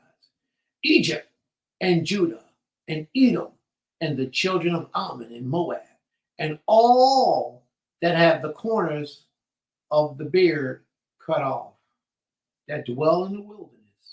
For all the nations are uncircumcised, and all the house of Israel is uncircumcised. All those who put evil before righteousness is what the Most High calls uncircumcised. Oh, I missed something, didn't I? I missed a whole lot, didn't I? How did I do that? Yeah, we jumped down about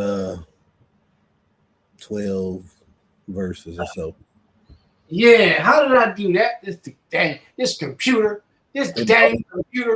It brought you there because it was 202. I don't know. 202. All right. We're going to let it ride, family. We're going to let it go. I get the hint. The Most High must have took me to the end and said, Prince, hurry up. All right, I'm going to leave it at that. May the Most High be praised. So before we end out that portion, family, we want to know if there are any questions. Any questions or comments? And for you in the listening audience, if you have any questions, you can type them in the room and we'll address them. Are there any questions or comments? And notice I said questions or comments because you may have saw something that I didn't see. It might be something that stood out to you that you want to elaborate on. We're not those kind of people here where you don't have a voice and you can't give your understanding or your rendition of something, because the Most High speaks to many people in different ways. And it may be that I did not see something and you did. So if you would like to have that opportunity, speak it. Let's see, family. Any questions or any comments? The floor is open. We're going to take this for another 2-3 minutes. If we don't have any, then we're going to close it out for until 3 o'clock. Well, yeah.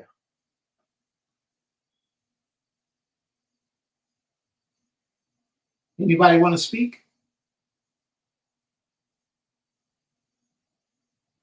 I want to say something. You may have touched on it. Can you all hear me? All right. Verse 12, I think is really, really, really, really important. It says, and the Most High says, because, let me pull it up so you all can see what I'm reading. Shalakli.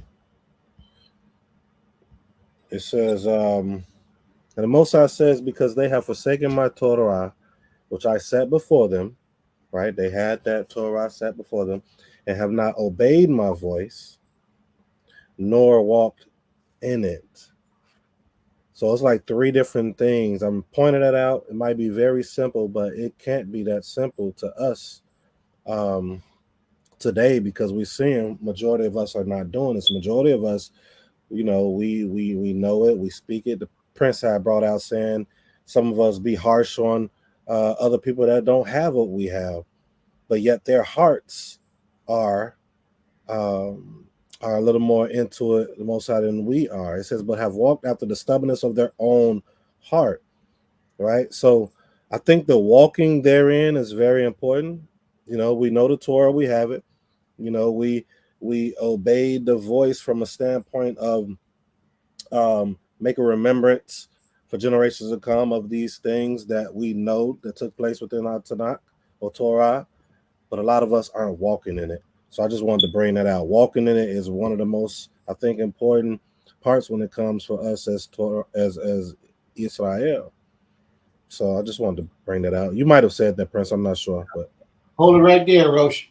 Because, yeah, the Creator wanted me to hurry and get through this lesson. But, yeah, this part I wanted to address too. This part right here. Thank you for your dedication teaching this truth. Thank you for your life.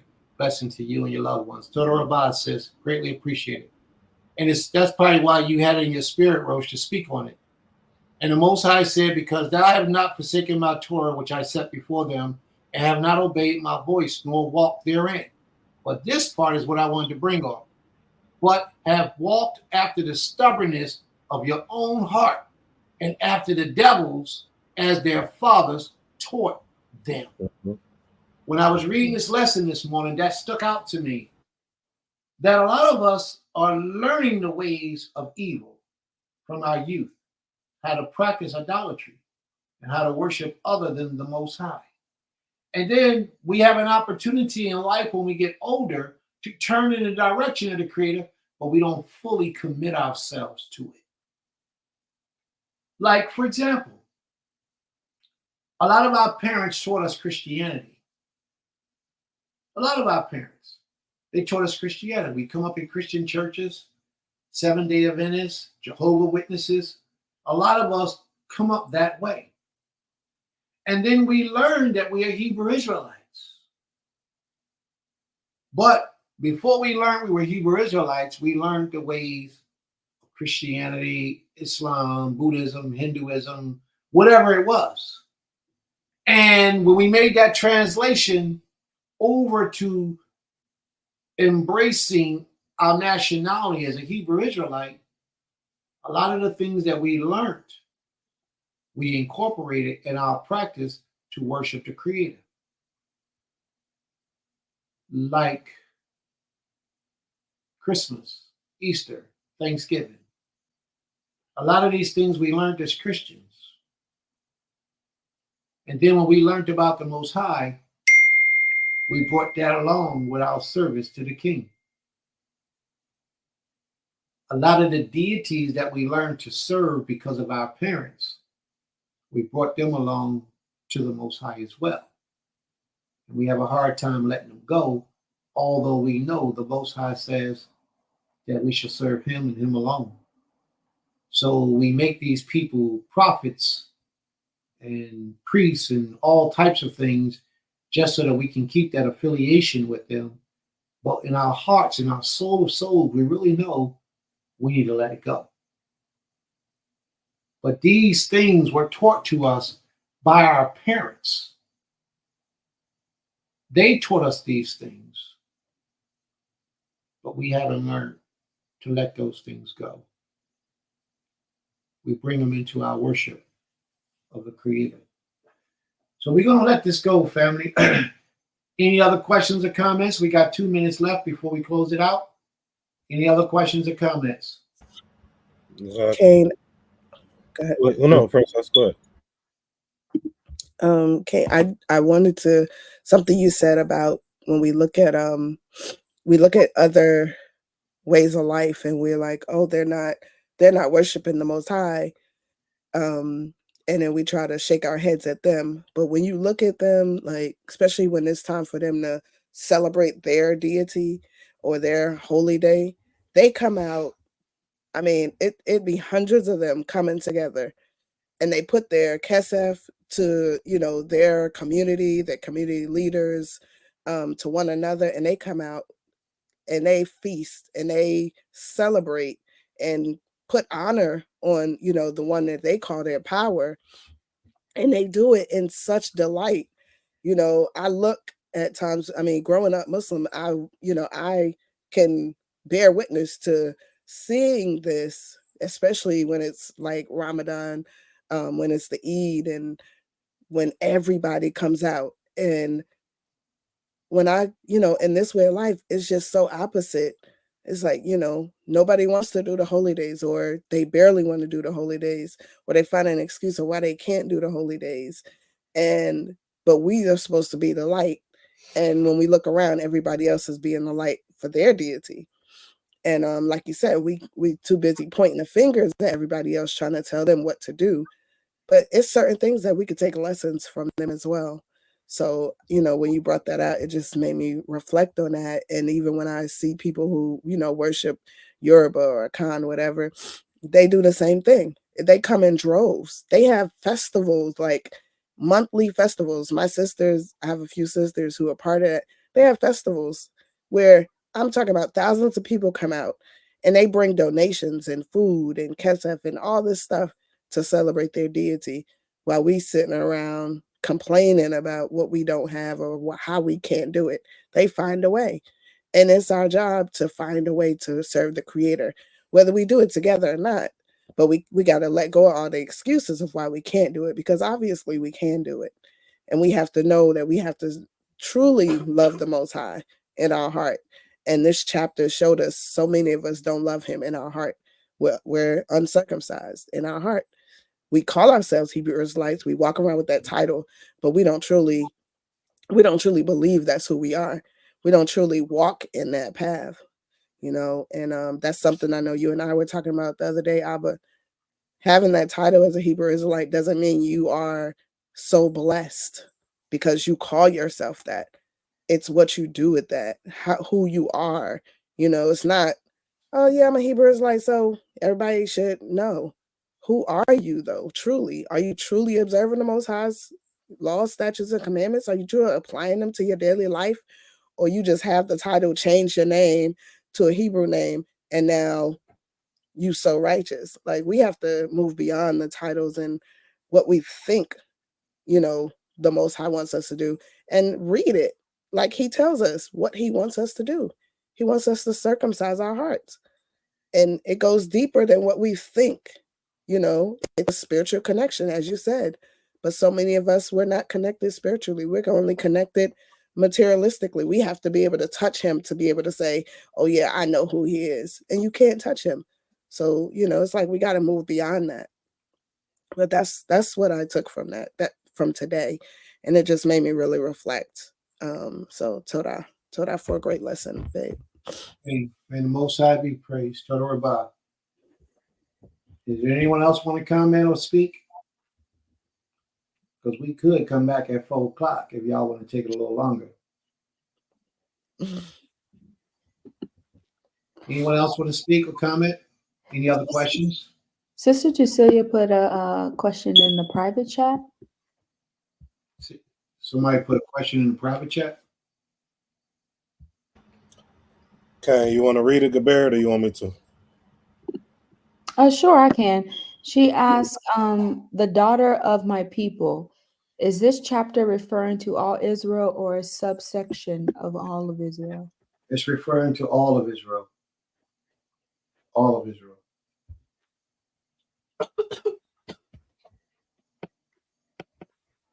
All right. Any other questions? Any other comments? All right. We're going to take our break now. And we're going to return back here at 3 o'clock. The 3 o'clock portion. May the Most High be praised. Torah Rabbah. Very well, and we see you all soon. Shalom, shalom. Shabbat shalom. Shabbat shalom.